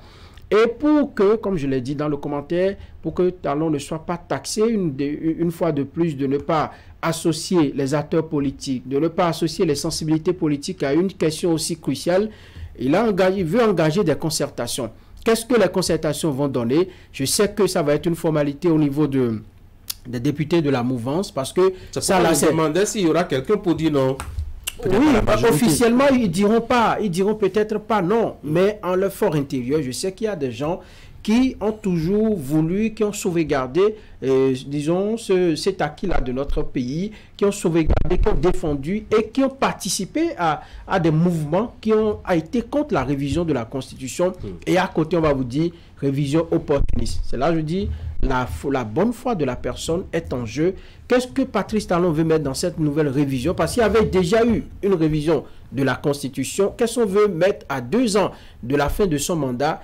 Toute la problématique est là. Et c'est là que personne aujourd'hui ne peut vous dire, même les spécialistes, les techniciens du droit ne peuvent vous dire ce qui va se passer. Oui, mais on est un peu trop pressé. On n'a pas encore écouté Patrice Talon sur les propositions qu'il veut faire par rapport à la loi fondamentale. On verra bien, c'est à l'issue des échanges tout à l'heure qu'on saura quels sont les points et les propositions qui seront faites. Alors, Patrice Talon a donc réservé, je dois dire, cette journée pour ses consultations avec les parlementaires. On s'imagine que ça va être juste... comment? C'est une autre canne qui va se jouer au palais. Ah oui, j'imagine. En tout cas, nous, on sera concentrés à la fois sur 2 écrans. L'écran où les vrais footballeurs jouent et l'écran où les footballeurs de la marina seront en train de jouer. Alors, ça va être certainement aujourd'hui une séance d'information tout court, Eric. En même temps, et d'argumentation. Ah oui? On va certainement donner les motifs. Et vous connaissez Patrice Talon, sa fougue à vouloir convaincre véritablement les gens. Il ira certainement en détail que peut-être que le travail qui avait été fait n'était pas suffisamment fait pour davantage formaliser l'environnement politique. Il faut aller encore plus loin, voyez-vous, avec beaucoup d'arguments. Il va insister, n'est-ce pas, sur ces points-là. C'est tellement que c'est à ce niveau que d'autres députés auront encore d'autres informations sur les réelles motivations du chef de l'État à aller vers une révision. Est-ce que cela pourra véritablement les convaincre? Est-ce qu'il pourra réussir à mobiliser l'ensemble des acteurs autour de ce projet? Vous et moi savons que quand on est en fin de mandat, on a de plus en plus du mal à garder autour de soi ces partisans. Quand bien même ils vous ont juré dès le début de votre mandat à vous accompagner jusqu'à la fin, ce n'est pas toujours le cas. Parfois. Absolument, ce n'est pas toujours le cas. Quelqu'un dit dans ce pays que si on appelait Yahya Lahaye à la Cour internationale, que lui, là, le suivre, ira rentrer, sauter dans son avion pour le suivre. Et c'est peut-être pour cela qu'avant cette rencontre, et nous savons qu'au niveau du parti L'Union progressiste, il y a des députés anciens PRD qui vont certainement jouer un rôle. Et c'est peut-être pour ça qu'il y a eu la rencontre en coulisses entre le président et puis Adrien Roumedi, certainement pour chuchoter quelques mots à l'oreille de ces fidèles membres qui sont encore actifs au niveau de l'Union progressiste. Je pense que tout va se jouer dans la journée d'aujourd'hui et après ça, on pourra se dire que nous sommes véritablement engagés vers une révision. Maintenant, si là aussi, il nous faut avoir un chef d'État qui soit à l'écoute de ses partenaires politiques. Si à la rencontre, il remarque à la majorité, ses partenaires ne sont véritablement pas prêts pour aller vers ce projet, est-ce qu'il restera à l'écoute et fera demi-tour? Oui, Rich, séance d'information juste. Comment vont se comporter les députés, qu'ils soient BR, UPR ou démocrates selon vous? Ouais. Une chose est claire, ce ne sera pas qu'une séance d'information, ce sera également une séance d'échange. C'est vrai que le chef de l'État va beaucoup plus expliquer et il va même tenter d'expliquer, de faire montrer aux démocrates tout l'intérêt qu'ils ont à accompagner ce processus-là. Mais d'une manière ou d'une autre, moi, c'est le contexte de ce processus qui pose véritablement problème. Parce que vous n'êtes pas sans savoir qu'il y a quelques années, un autre président s'est retrouvé en fin de mandat, a voulu réviser, et on a parlé de révision opportuniste. Aujourd'hui, nous nous retrouvons avec un président de la République en fin de mandat qui veut encore réviser, puisqu'il y a déjà eu une révision qui est passée très rapidement. Pourquoi, entre-temps, ne pas intégrer tout ce qui devrait être intégré maintenant? Et que c'est à la dernière minute, à quelques années du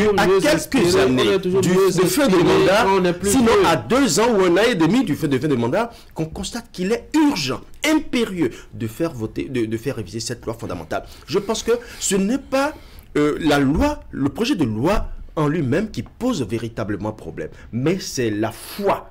Là, on se demande, est-ce qu'on n'est pas dans une sorte de manipulation politique? Et les démocrates, comme vous avez demandé, les démocrates certainement vont d'abord écouter les arguments qui leur seront servis. Et contrairement à Eric, je ne pense pas que c'est là que tout le jeu va se jouer. Je pense que c'est l'avant-premier match que nous sommes en train nous allons assister à l'avant-premier match ici.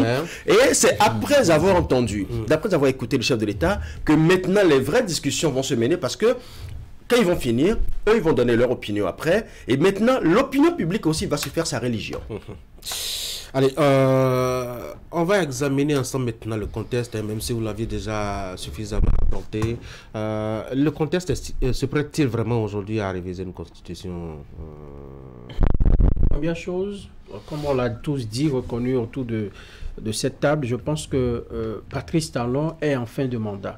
Et la première question qui saute, qui arrive lorsque on évoque la révision de la Constitution, on se dit, est-ce qu'il n'est pas en train de préparer, est-ce qu'il n'est pas en train de vouloir forcer pour un 3e mandat? Ça fait on a mis dans deuxième la position chose que nous ne pouvons être candidat ou président. Oui, mais justement, maintenant, on va à une révision. Les gens se demandent, est-ce que ça encore, on ne va pas retoucher?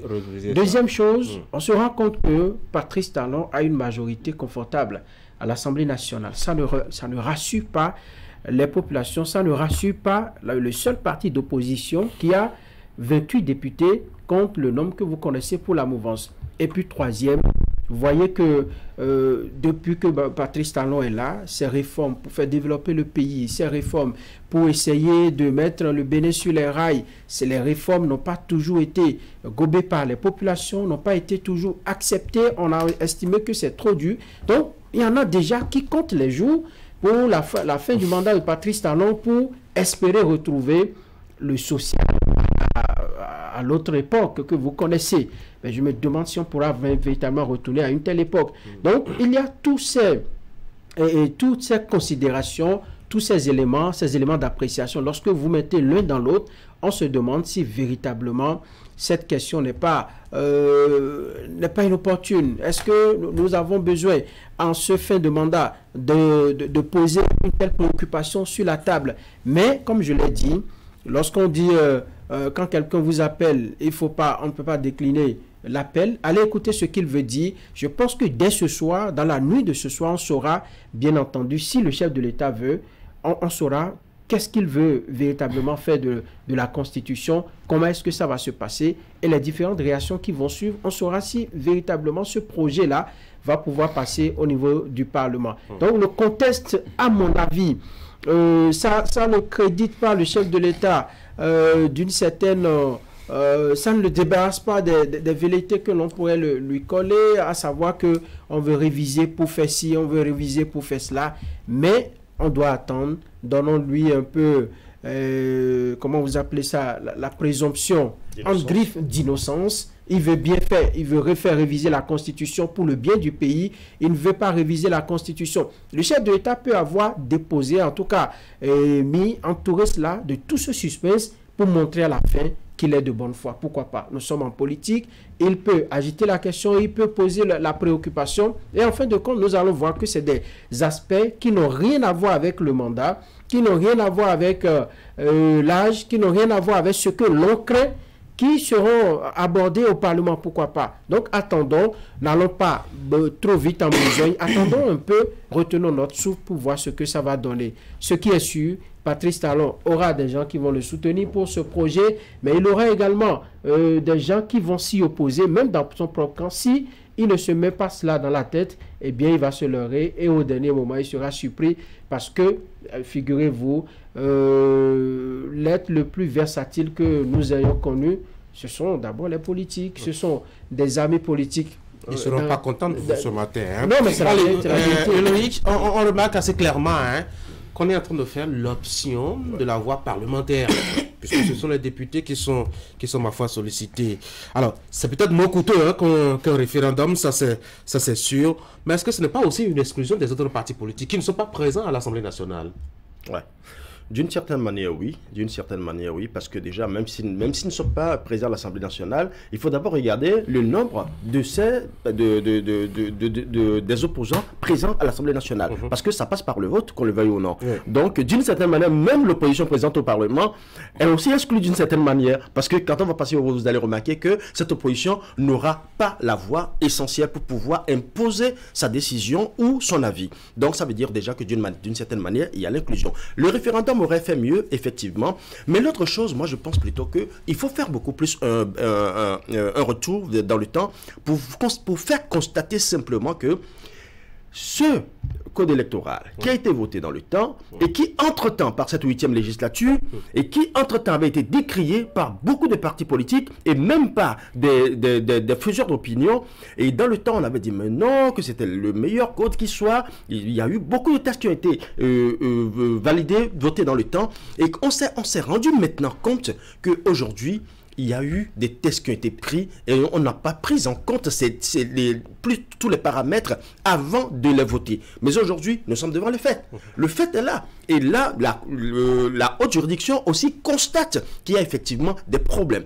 Cette 8e législature, effectivement, avait voté beaucoup de lois qu'il fallait revoir sensiblement avant de promulguer. Mais nous sommes devant le fait aujourd'hui.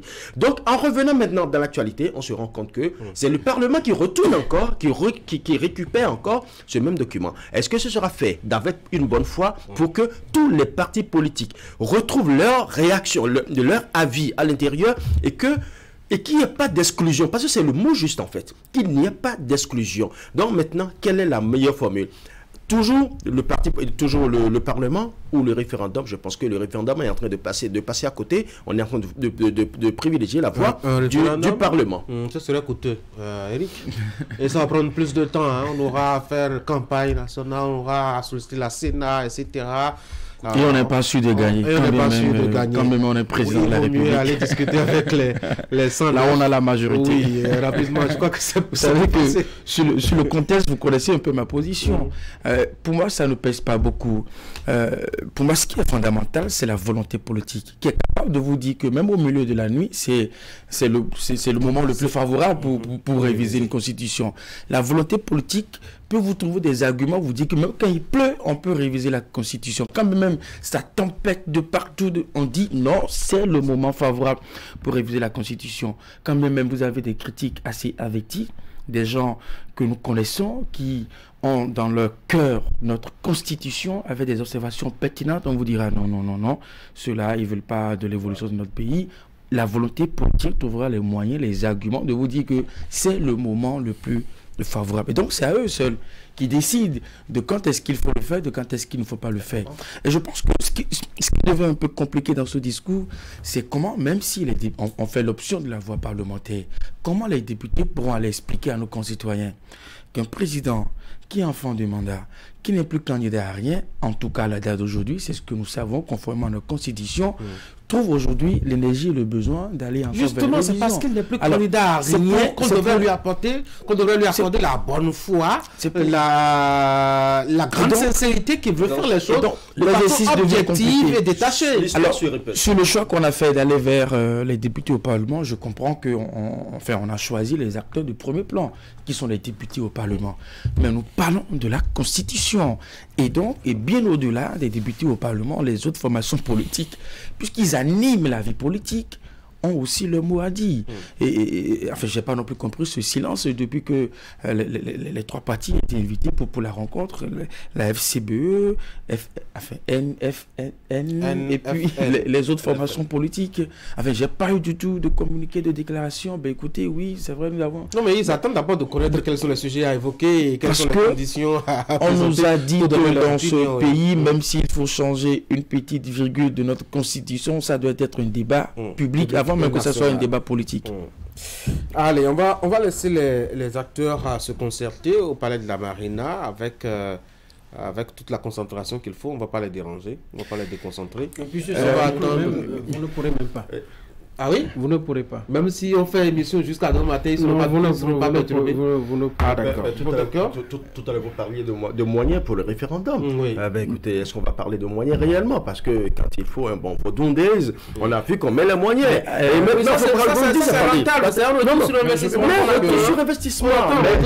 Mais pour ce qui assure la quiétude de notre pays, la cohésion sociale et la sécurité nationale, je pense que ça mérite encore plus de moyens. Et quand il faut mettre les moyens, et je connais le Patrice Talon, s'il veut mettre les moyens pour atteindre son objectif, il mettra les moyens. Donc ça veut dire que ne parlons pas de moyens, mais disons plutôt qu'on préfère aller au Parlement, là où on a plus la possibilité de faire simplement. Je crois qu'avant la rencontre, Talon va permettre aux démocrates d'envoyer leur drone pour voir s'il n'y a pas des caméras cachées. Non, moi le conseil que j'aurais à donner aux députés, les détenteurs de respecter non, pas du tout. C'est qu'en dehors du bonjour, monsieur le président, qu'ils ne disent plus rien jusqu'à la fin de la séance. Là, au moins, ils sont sûrs que rien ne sera manipulé, comme il dit. Non, je pense que leur posture, ils seront à la fois préconiseux, vous l'avez évoqué dans votre introduction, ils vont beaucoup observer, beaucoup regarder de gauche à droite. Ils seront en mode Tanguy, je te surveille, tu me surveilles. Et vous savez que quand on a fini de consulter le FA et que le débat est devenu public, tout le monde a consulté le FA chez lui, il y a eu tellement d'interprétations. C'est un pays formidable. Qui dit, je ne parle pas de la consultation de Ouida, je ne sais pas là où d'autres personnes ont consulté, on a dit que quelqu'un suivait quelqu'un suivait quelqu'un. Ça va commencer déjà. Oui, ça va commencer aujourd'hui. Allez, sérieusement maintenant, on va parler du deuxième sujet. Les amendements annoncés au code électoral. On devrait dire ouf, enfin, puisque les différents acteurs eux-mêmes se sont plaints du contenu de ce code électoral-là, sans jamais, c'est curieux, sans jamais vraiment mener la démarche pour sa révision. Désormais, il y a quand même une instance nationale de régulation qui dit qu'on peut y aller et qu'il faut même y aller, Franck. Oui, moi je pense que nous avons un repère et nous avons des références. Vous voyez, au lendemain de 2019, tous les problèmes qu'il y a eu, le débat a été vraiment où les gens ont condamné et dénoncé certaines dispositions du code électoral qui n'ont pas du tout favorisé les choses en matière d'organisation des élections, d'organisation de consultation. Et donc, depuis ce temps, 2019 à 2023, et curieusement, vous savez, en son temps, la Cour constitutionnelle n'avait pas trouvé d'objection, tout était conforme à la Constitution, et aujourd'hui, on ramène le même code pour dire qu'il faut arrimer cela à certaines dispositions de la Constitution. Et c'est ce qui dérange aujourd'hui les techniciens du droit. Ils se disent, mais dans quel ciel nous sommes, dans quel pays nous sommes, et depuis ce temps-là, au niveau des 7 sages, le travail n'a pas assez. Vous avez écouté le professeur Olo, vous avez écouté Maître Robert Dossou, ils ne sont pas allés du dos de la cuillère pour dénoncer ce qui a été fait au niveau de la Cour. La Cour, pour eux, n'a pas été assez vigilante pour détecter cela et corriger en même temps. Donc, il y avait des des passages qui ont créé des crises à notre pays. Et je pense qu'aujourd'hui, il faut véritablement nettoyer. Et moi, je pense qu'il faut véritablement nettoyer. Il faut vraiment nettoyer pour que nous n'ayons plus 2 ans après à nous rasseoir pour dire, écoutez, telle disposition, ça a créé de problèmes, ou en plein processus, encore, en plein jeu, on veut revoir les règles du jeu, on veut arrêter et retourner, revoir certaines choses avant de revenir. Ça n'est pas bien pour notre pays. Là-dessus encore, les acteurs politiques sont à se méfier encore et à se retenir. Vous avez certainement suivi le passage de Apollinaire Avagnon tout à l'heure pour dire attention, on ne peut pas aller comme ça tout de go vers la révision du code électoral. C'est encore un danger qui peut déboucher sur une exclusion, Eric. C'est sa position. C'est tellement ça au niveau de leur formation politique. Enfin, on peut comprendre cela. Mais à partir de l'instant où la Cour a fait des observations précises sur des aspects sur lesquels il faut revoir cette copie. Et je pense que c'est une intelligence que la Cour a trouvée de renvoyer encore cette loi aux députés de refaire leur exercice de maison parce que la première fois n'a pas été vraiment bien fait. Sauf que le correcteur et le maître de maison, lui aussi, n'a pas bien regardé le cahier d'exercice. Oui. Sinon, on aurait quand même vu ça un peu plus tôt que maintenant. Je suis d'accord avec vous. Vous savez, on peut ne pas voir des erreurs aujourd'hui et peut-être attendre quelques années après et puis se constater et puis constater sur ces aspects-là. Et puis nous parlons, vous savez qu'on peut relativiser. Nous parlons de loi. C'est un travail qui se fait où vous passez au crible tout ce qui a été fait et pour vous lisez la Constitution, vous lisez la loi qui a été votée. Rien ne vous presse en réalité. Vous prenez votre temps. On sait la célérité avec laquelle, bon, tout s'est passé en 3 jours. Tout s'est passé en 3 jours. Il y avait une urgence vraiment d'aller vite. On voulait une loi, le code électoral pour avoir des élections. Puis on l'a eu. Et puis après. Ça vous fait rire. Alors, non, vous savez, on peut, non, vous savez. S'il y a le droit administratif, vous dénoncez le droit administratif. Les gens font les trucs comme ça. Non, vous savez, de la vérité. Il y a des lois de la Cour, vous savez, de la Cour Robert Dossou, de la Cour Olo, n'est-ce pas, que la Cour Diogbono a toiletté.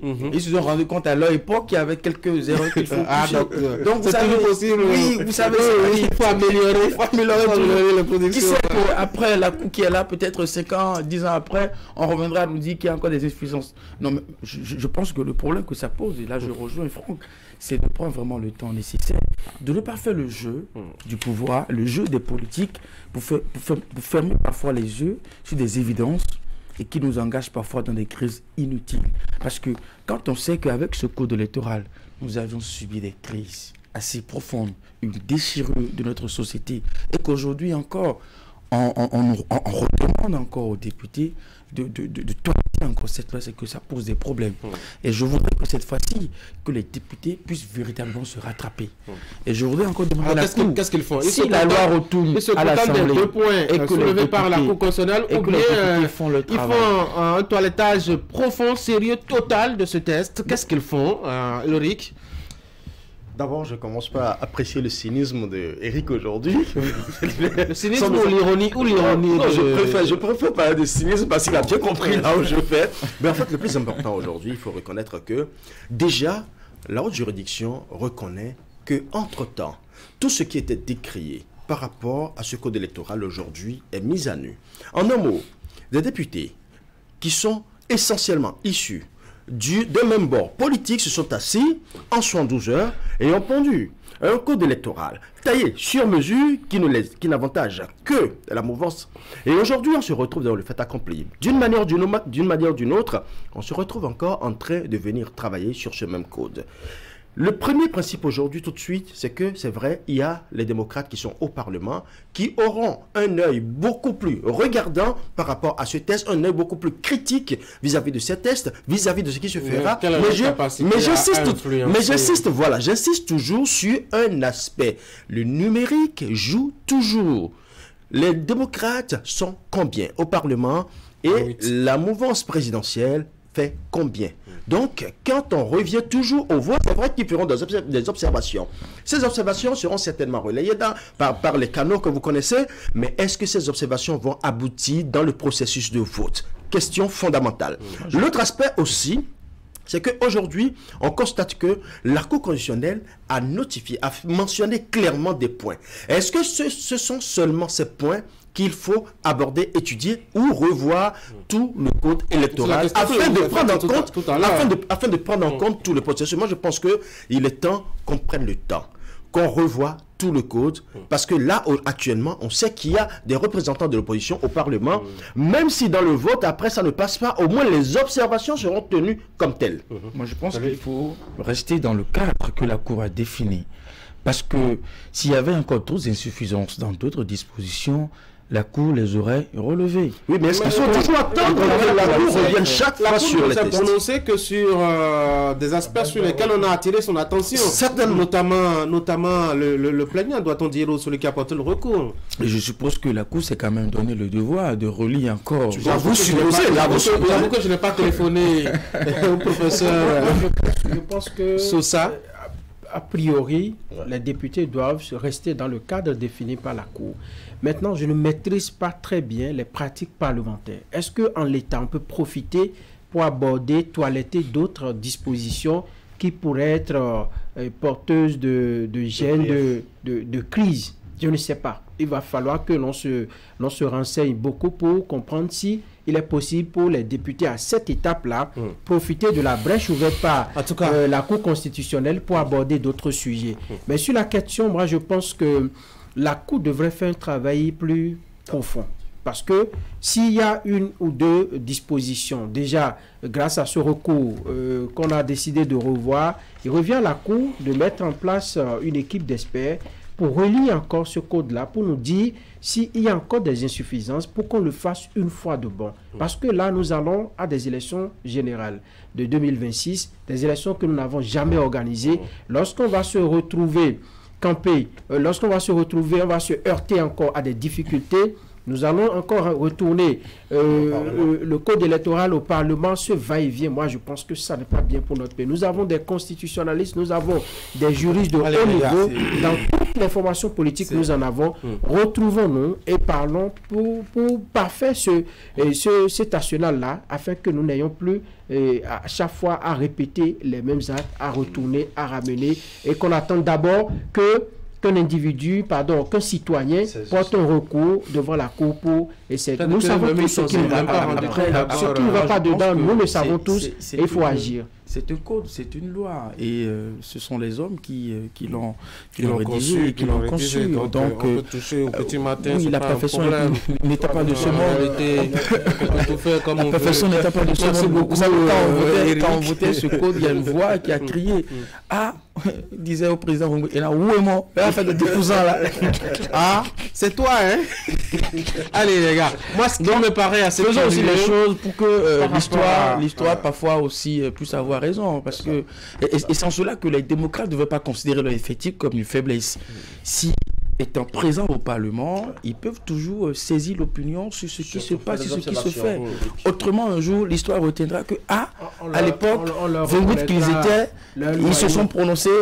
Et aujourd'hui, bon service qui n'ont pas abouti. On leur reconnaîtra cela. Absolument. Moi, ce que j'ai remarqué depuis l'agitation à la fois de la révision de la Constitution et le code électoral, j'ai remarqué un silence assourdissant de la société civile. Effectivement. Je ne sais pas ce qu'ils font. Est-ce qu'il y en existe encore au Bénin? Je ne sais même pas. Après de nous répondre? Non, mais moi, je ne sais pas. Puisque j'écoute à la radio, je regarde la télévision, aucun acteur de la société civile n'eût été le travail formidable de William, qui est allé vers quelques-uns. Personne ne se prononce. Et puis, c'est les acteurs politiques eux-mêmes qui se chamaillent entre eux. D'ailleurs, j'en ai invité un deuxième ce matin. C'est Alain Adiou, membre du parti FCBE, Foscori pour un Bénin émergent. Il va passer tout à l'heure. En attendant, on va faire la pause. La légende raconte qu'elle constituait la garde rapprochée du roi. Les Amazones du Dahomey étaient de redoutables guerrières. Elles ne reculaient devant rien.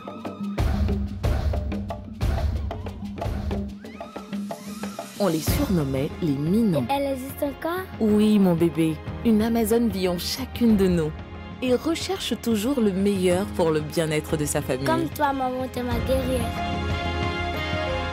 Vitalor est sans cholestérol. Elle s'adapte à toutes vos habitudes culinaires sans altérer le goût des aliments. Riche en vitamine E et économique. Vitalor, nous partageons avec vous bien plus qu'une histoire de goût.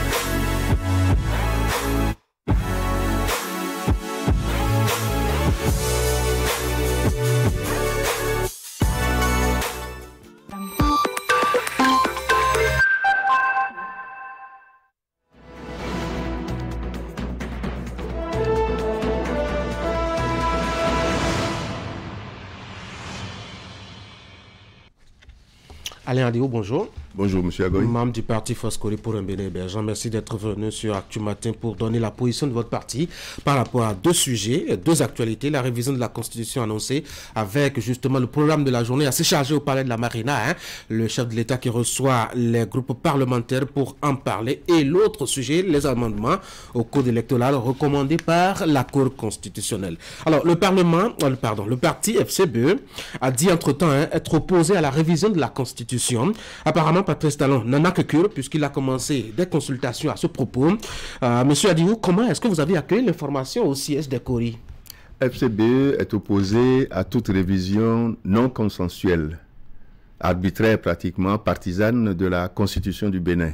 Cette position n'a pas changé. Vous demandez comment est-ce que nous avons accueilli.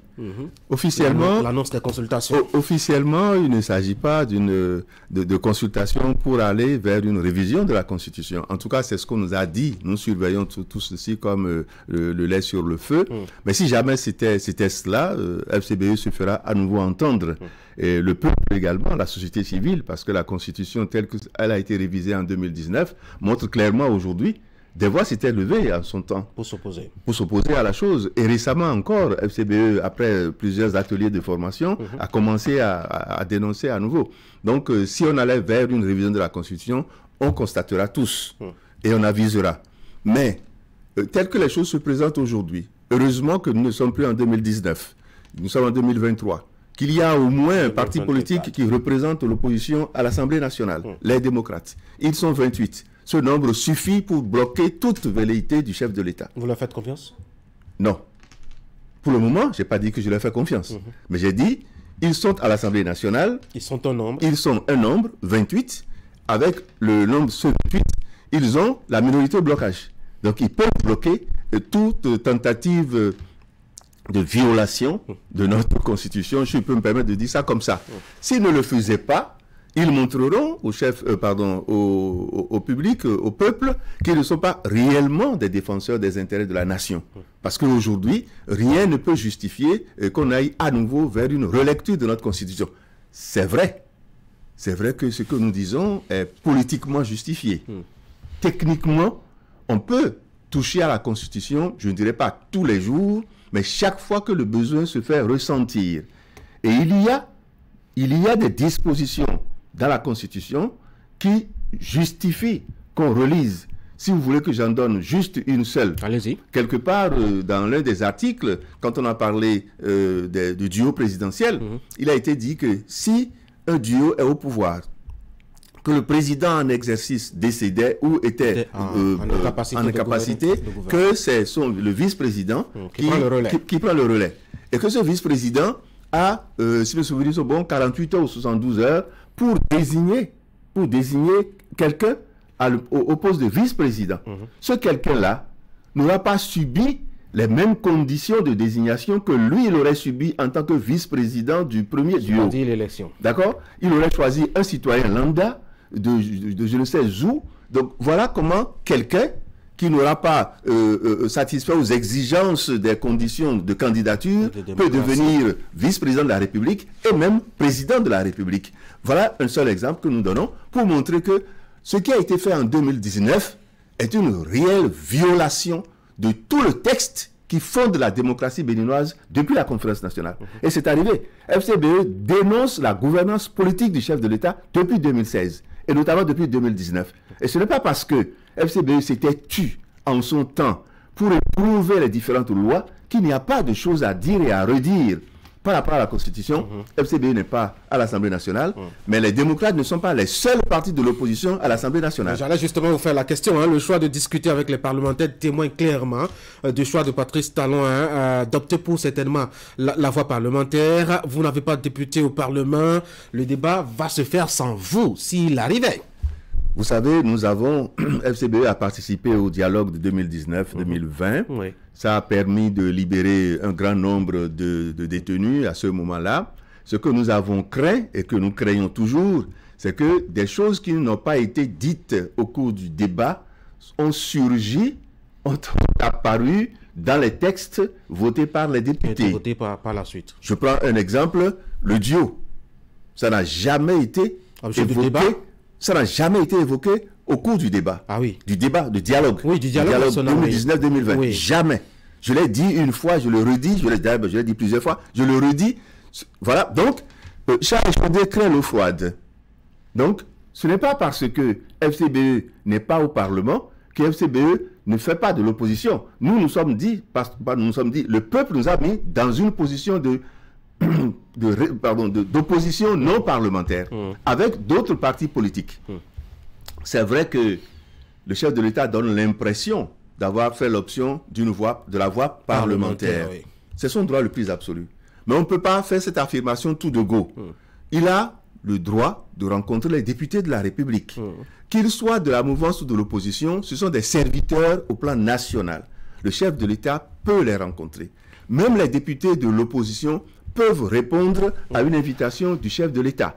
Ils ont fait sortir un communiqué, le Parti Les Démocrates, exprimant leur inquiétude. Bref, c'est leur droit le plus absolu. Mais il faut s'étonner que le chef de l'État aime bien rencontrer ses amis, les démocrates. Vous avez dit quelque chose tout à l'heure qui était très bien. Est-ce que nous leur faisons confiance? On ne leur fait pas confiance à 100%. Ah oui. Mais nous leur disons, ils occupent une place aujourd'hui qui les oblige à, je dirais, obtenir, forcer la confiance du peuple et des autres observateurs politiques. La voie parlementaire ne devrait pas aboutir. La voie parlementaire de révision de la Constitution ne devrait pas aboutir parce que les députés du Parti Les Démocrates ont la clé contre cela. Si cela arrivait, ça veut dire qu'ils ne sont plus vraiment du côté du peuple. Mais est-ce que les partis politiques qui sont opposés à la révision de la Constitution, comme les FCBE par exemple, ne vont pas trop vite en besogne? Vous ne savez pas quels sont les sujets ou les points qui seront touchés ou quelles sont les propositions à amendement que le chef de l'État veut faire? C'est une opposition tout de go à un projet dont on ne connaît même pas le contenu. Non, c'est parce que, je m'excuse de le dire, c'est parce que nous avons focalisé le débat ce matin, dans un premier temps, sur cela, que je vous ai répondu de la manière la plus ferme. Nous avons fait une sortie récemment aussi pour dire nous ne voulons pas la révision de la Constitution. Je l'ai dit à l'entame, j'ai dit nous refusons toute révision non consensuelle de la Constitution. Vous savez, j'aime à le dire et à le répéter, et c'est là la vérité. Le consensus a été une trouvaille de l'intelligentsia béninoise politique en 1990. On aurait pu dire simplement démocratie participative, démocratie représentative. Non, on n'a pas fait ce choix-là. Parce que les sages qui étaient à la conférence nationale ont analysé la situation politique de notre pays par le passé. Ils ont constaté que les institutions ont rencontré des blocages ou des dysfonctionnements simplement parce que ceux qui étaient au gouvernail, donc qui gouvernaient les institutions, n'étaient pas toujours des sages, n'étaient pas toujours sérieux. Et ça excluait. Ça excluait à volo. Et ça a créé des difficultés dans le pays. La paix sociale, la cohésion nationale, etc., etc. Donc, il fallait arrêter ça. Nous nous connaissons. Sur la base de notre sociologie politique, nous nous connaissons dans ce pays. Donc, le consensus a été érigé comme valeur constitutionnelle, répété par des cours constitutionnels. Il a fallu il a fallu 2016 pour violer un peu cela. Donc, nous réclamons fortement que l'on restaure, que l'on remette ce principe-là en place. Si ce principe est en place, il n'y aura pas de démocratie majoritaire contre une démocratie majoritaire contre une minorité. Si, après débat, le consensus étant établi, une certaine minorité échouait, elle comprendra qu'elle a échoué. Et elle ne va pas bomber le torse pour réclamer quoi que ce soit. Peut-être que le chef de l'État, Patrice Talon, a eu besoin d'une majorité forte, écrasante, pour faire ce qu'il a fait en matière de gouvernance dans ce pays. Mais comme je me plais à le dire, il prépare sa sortie. Ou du moins, sa sortie s'impose à lui. Il faut que ce qui a été, comme diraient les jeunes ou les Ivoiriens, ce qui a été gâté, qu'il essaie de remettre ça en place. C'est peut-être dans cette posture qu'il se trouve aujourd'hui. J'espère qu'il ne s'agira pas de révision non consensuelle de la Constitution. Et qu'il ne s'agira que de relecture du code électoral. Même si c'était le cas aujourd'hui, de quels moyens disposez-vous, vous, force de l'opposition, pour vraiment faire front, faire face à cette dynamique qui visiblement est engagée? Surtout que vous ne vous entendez pas, vous n'arrivez pas à vous coaliser, vous n'arrivez pas à vous tenir par la main. Nous allons crier haut et fort, nous allons crier à l'interne et à l'international très haut et très fort. 2, nous allons inviter très fortement la société civile non inféodée au pouvoir, parce qu'il y a une partie de la société civile qui est inféodée. Nous allons inviter la société civile non inféodée au parti qui est au pouvoir. Nous allons inviter toute la classe sociale, les notables, les forces religieuses, et comme un seul homme, le peuple va se lever. Si le peuple ne s'était pas levé en 1990 et bien avant, on n'aurait pas l'héritage que nous avons eu grâce à Mathieu Kérékou et à sa sagesse. Donc, si jamais quelque chose était tenté dans le mauvais sens pour ne pas respecter la volonté du peuple, nous allons réagir. Mais il y a également ce que vous venez de dire. Si nos amis du parti Les Démocrates avaient compris, comprenaient et décident de comprendre que ce qui divise aujourd'hui l'opposition est de l'autre côté, c'est l'autre côté qui manipule. C'est de l'autre côté qu'on manipule la non-entente au niveau des forces de l'opposition. Il est temps que les forces politiques se réclamant de l'opposition se retrouvent. Aujourd'hui, c'est le parti Les Démocrates qui est à l'Assemblée nationale. Le parti FCBE a des députés communaux et municipaux. Ces deux partis ont donc des élus que ces partis-là et les autres qui n'ont pas d'élus se retrouvent, sagesse oblige, pour parler d'une seule et même voix. Ce ne sera que du bienfait pour le peuple et la démocratie nationale. Allez, on va dire deux mots au sujet du code électoral qui est annoncé aussi pour être révisé. En tout cas, c'est l'avis de la Cour constitutionnelle. On devra dire bonne nouvelle, M. Adiou, puisque tous les acteurs politiques se sont plaints au sujet de ce test depuis bien longtemps. Oui, depuis bien longtemps, et il y a 4-5 mois à peu près, FCBE, au sortir de l'un de ses ateliers de formation, a martelé fortement, et sans crier sous tous les toits, devant tous les micros, nous avons adressé à qui de droit au pluriel, ces revendications. Nous avons rafraîchi la mémoire aux gens pour dire, avec ce code, si on doit tenter les élections générales jamais connues dans notre pays, mais ce sera un grand bazar, que ça ne marchera pas. Ils ont pris conscience. Vous voyez, je m'excuse de le dire, hein, même s'il y a beaucoup de points, beaucoup de dispositions qui ne donnent pas satisfaction au niveau du code électoral, il y a que la question du parrainage pose un vrai problème. Il suffit de lire, de voir le calendrier, etc.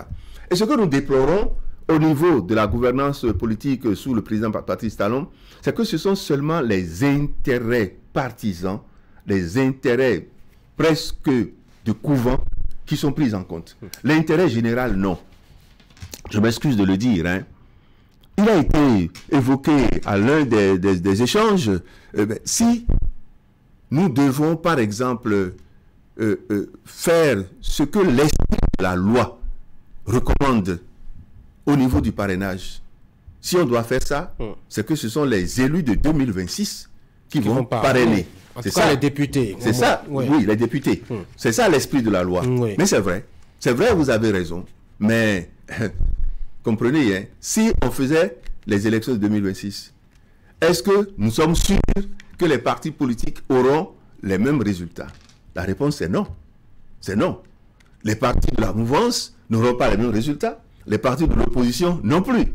Il a simplement fallu craindre que les partis n'aient pas les mêmes résultats pour qu'aujourd'hui, on biaise, on ne décide pas d'ouvrir large les discussions pour retoucher aux choses. Donc, c'est non, nous allons garder la même chose. Ce sont les élus, ne serait-ce que les députés de 2023 qui vont parrainer. On va donner des ouvertures, on va encadrer, on va voir s'il y a des opportunistes qui viennent pour réclamer des parrainages ou des parrains. On va voir comment visser tout ça.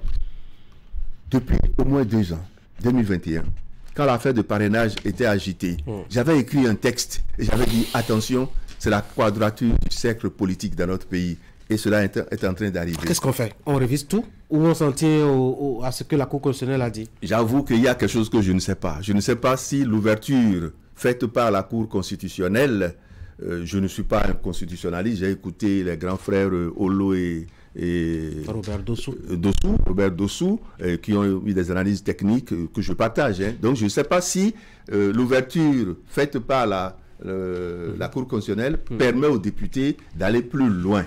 si cela est possible, alors qu'ils aillent plus loin en associant toute la classe politique et même la société civile. C'était craigné que... Si cela n'était pas possible et qu'ils doivent se limiter seulement au cadre imposé par la Cour constitutionnelle, qu'ils ne le fassent pas non plus entre eux seulement les trois. C'est pour cela que la tentative du chef de l'État, inviter les députés à l'Assemblée nationale, c'est une bonne chose. Que les démocrates répondent, c'est d'ailleurs dans quelques heures qu'ils vont répondre, qu'ils répondent, c'est une bonne chose, mais que cela ne se limite pas à cela. Il faut un large consensus, une grande consultation nationale sur les questions. Sinon, ça n'arrive pas qu'aux autres. Absolument. Monsieur Alain Aliou, merci beaucoup d'être venu sur Actu Matin. Je rappelle que vous êtes membre du parti Foscori pour un Bénin émergent. On a évoqué notamment cette rencontre au Palais de la Marina. C'est un défilé qui est annoncé des groupes parlementaires là-bas pour discuter des questions liées justement au code électoral et à la révision de la Constitution. On a parlé aussi justement de ce code-là et de la proposition de la Cour constitutionnelle, proposition qui porte sur 2 amendements à faire. Merci d'être passé sur Actu Matin. Bonne journée. Merci, bonne journée. Mesdames et messieurs, c'est la fin de cette émission. Merci d'avoir été des nôtres. Je rappelle que juste après moi, vous aurez à suivre une semaine au Bénin. C'est une réalisation d'Idrissou Boukari pour vous permettre quand même de revenir sur l'actualité de la semaine écoulée. Juste après aussi, vous aurez la revue de presse. Quant à moi, je vous souhaite de passer une très bonne journée.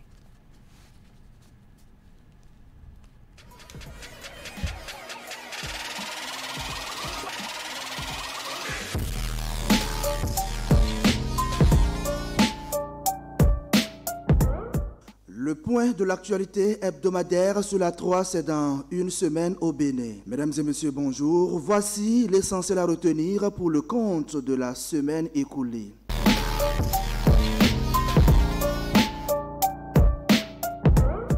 « 215 900 doses de vaccins antipaludistes réceptionnées par le gouvernement. Le ministre de la Santé, Benjamin Hunkwanti, était à cet effet à l'aéroport international Bernardin Ganti de Cotonou dans la soirée du lundi 15 janvier 2024. La réception de ce premier lot s'inscrit dans le cadre de l'introduction du vaccin RTS dans le programme élargi de vaccination.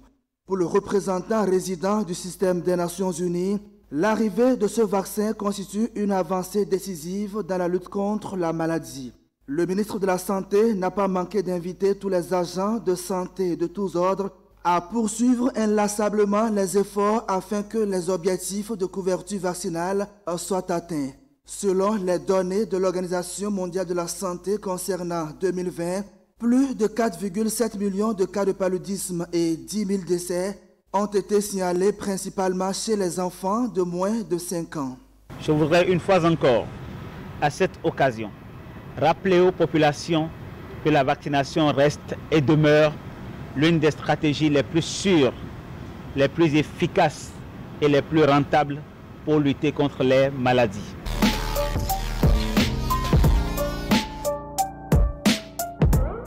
De son côté, la ministre en charge du numérique et de la digitalisation a effectué le jeudi 18 janvier 2024 une visite chez 2 opérateurs GSM, Move Africa et MTN Bénin. Visite qui s'inscrit dans le cadre du déploiement de la connexion 5G au Bénin. Les performances en termes de vitesse de transmission, de latence réduite et de capacité accrue ont été au centre des discussions démontrant le potentiel de la 5G à transformer la connectivité au Bénin. Pour Aurélie Adam Soulé Zoumarou, la 5G n'est pas seulement une évolution technologique, mais un moteur d'innovation susceptible de créer des opportunités économiques significatives. La ministre en charge du numérique et de la digitalisation était accompagnée pour la circonstance d'une délégation de l'autorité de régulation des communications électroniques et de la poste.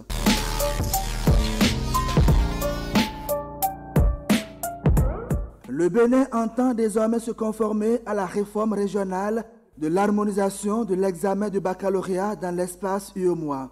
À cet effet, les ministres Yves Kouaro-Chabi des enseignements secondaires, techniques et de la formation professionnelle et Éléonore Yahi Ladeka de l'enseignement supérieur et de la recherche scientifique ont procédé mardi à l'installation du comité scientifique national du bac harmonisé, composé de 25 membres Le comité est constitué des cadres techniques des ministères concernés.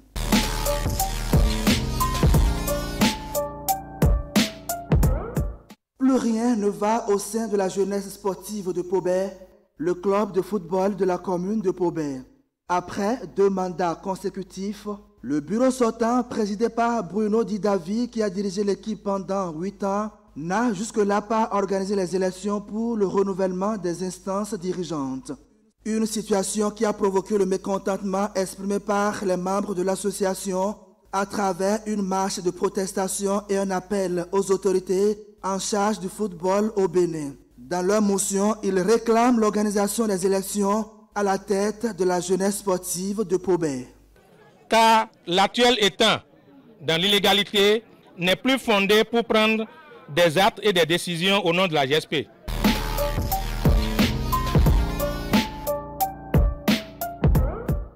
Oswald Aklassator est désormais docteur de l'université d'Abomey-Calavi dans la spécialité énergie, environnement et climat. Il a soutenu sa thèse lundi devant un collège de professeurs. Ses recherches ont porté sur le thème « Vulnérabilité des réseaux de transport et de distribution d'électricité du Bénin, sous contrainte des perturbations et des extrêmes climatiques à l'horizon 2035-2050, sûreté et durabilité des réseaux ». Au thème de la présentation des grandes lignes des résultats de ces recherches, les travaux réalisés par l'Impétra ont été acceptés par le jury avec la mention très honorable. Pour le président du jury, les résultats présentés sont très intéressants, non seulement pour le monde scientifique, mais aussi pour les milieux opérationnels.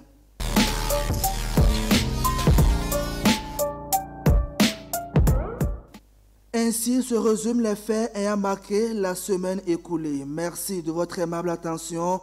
À lundi prochain pour un autre point de l'actualité hebdomadaire.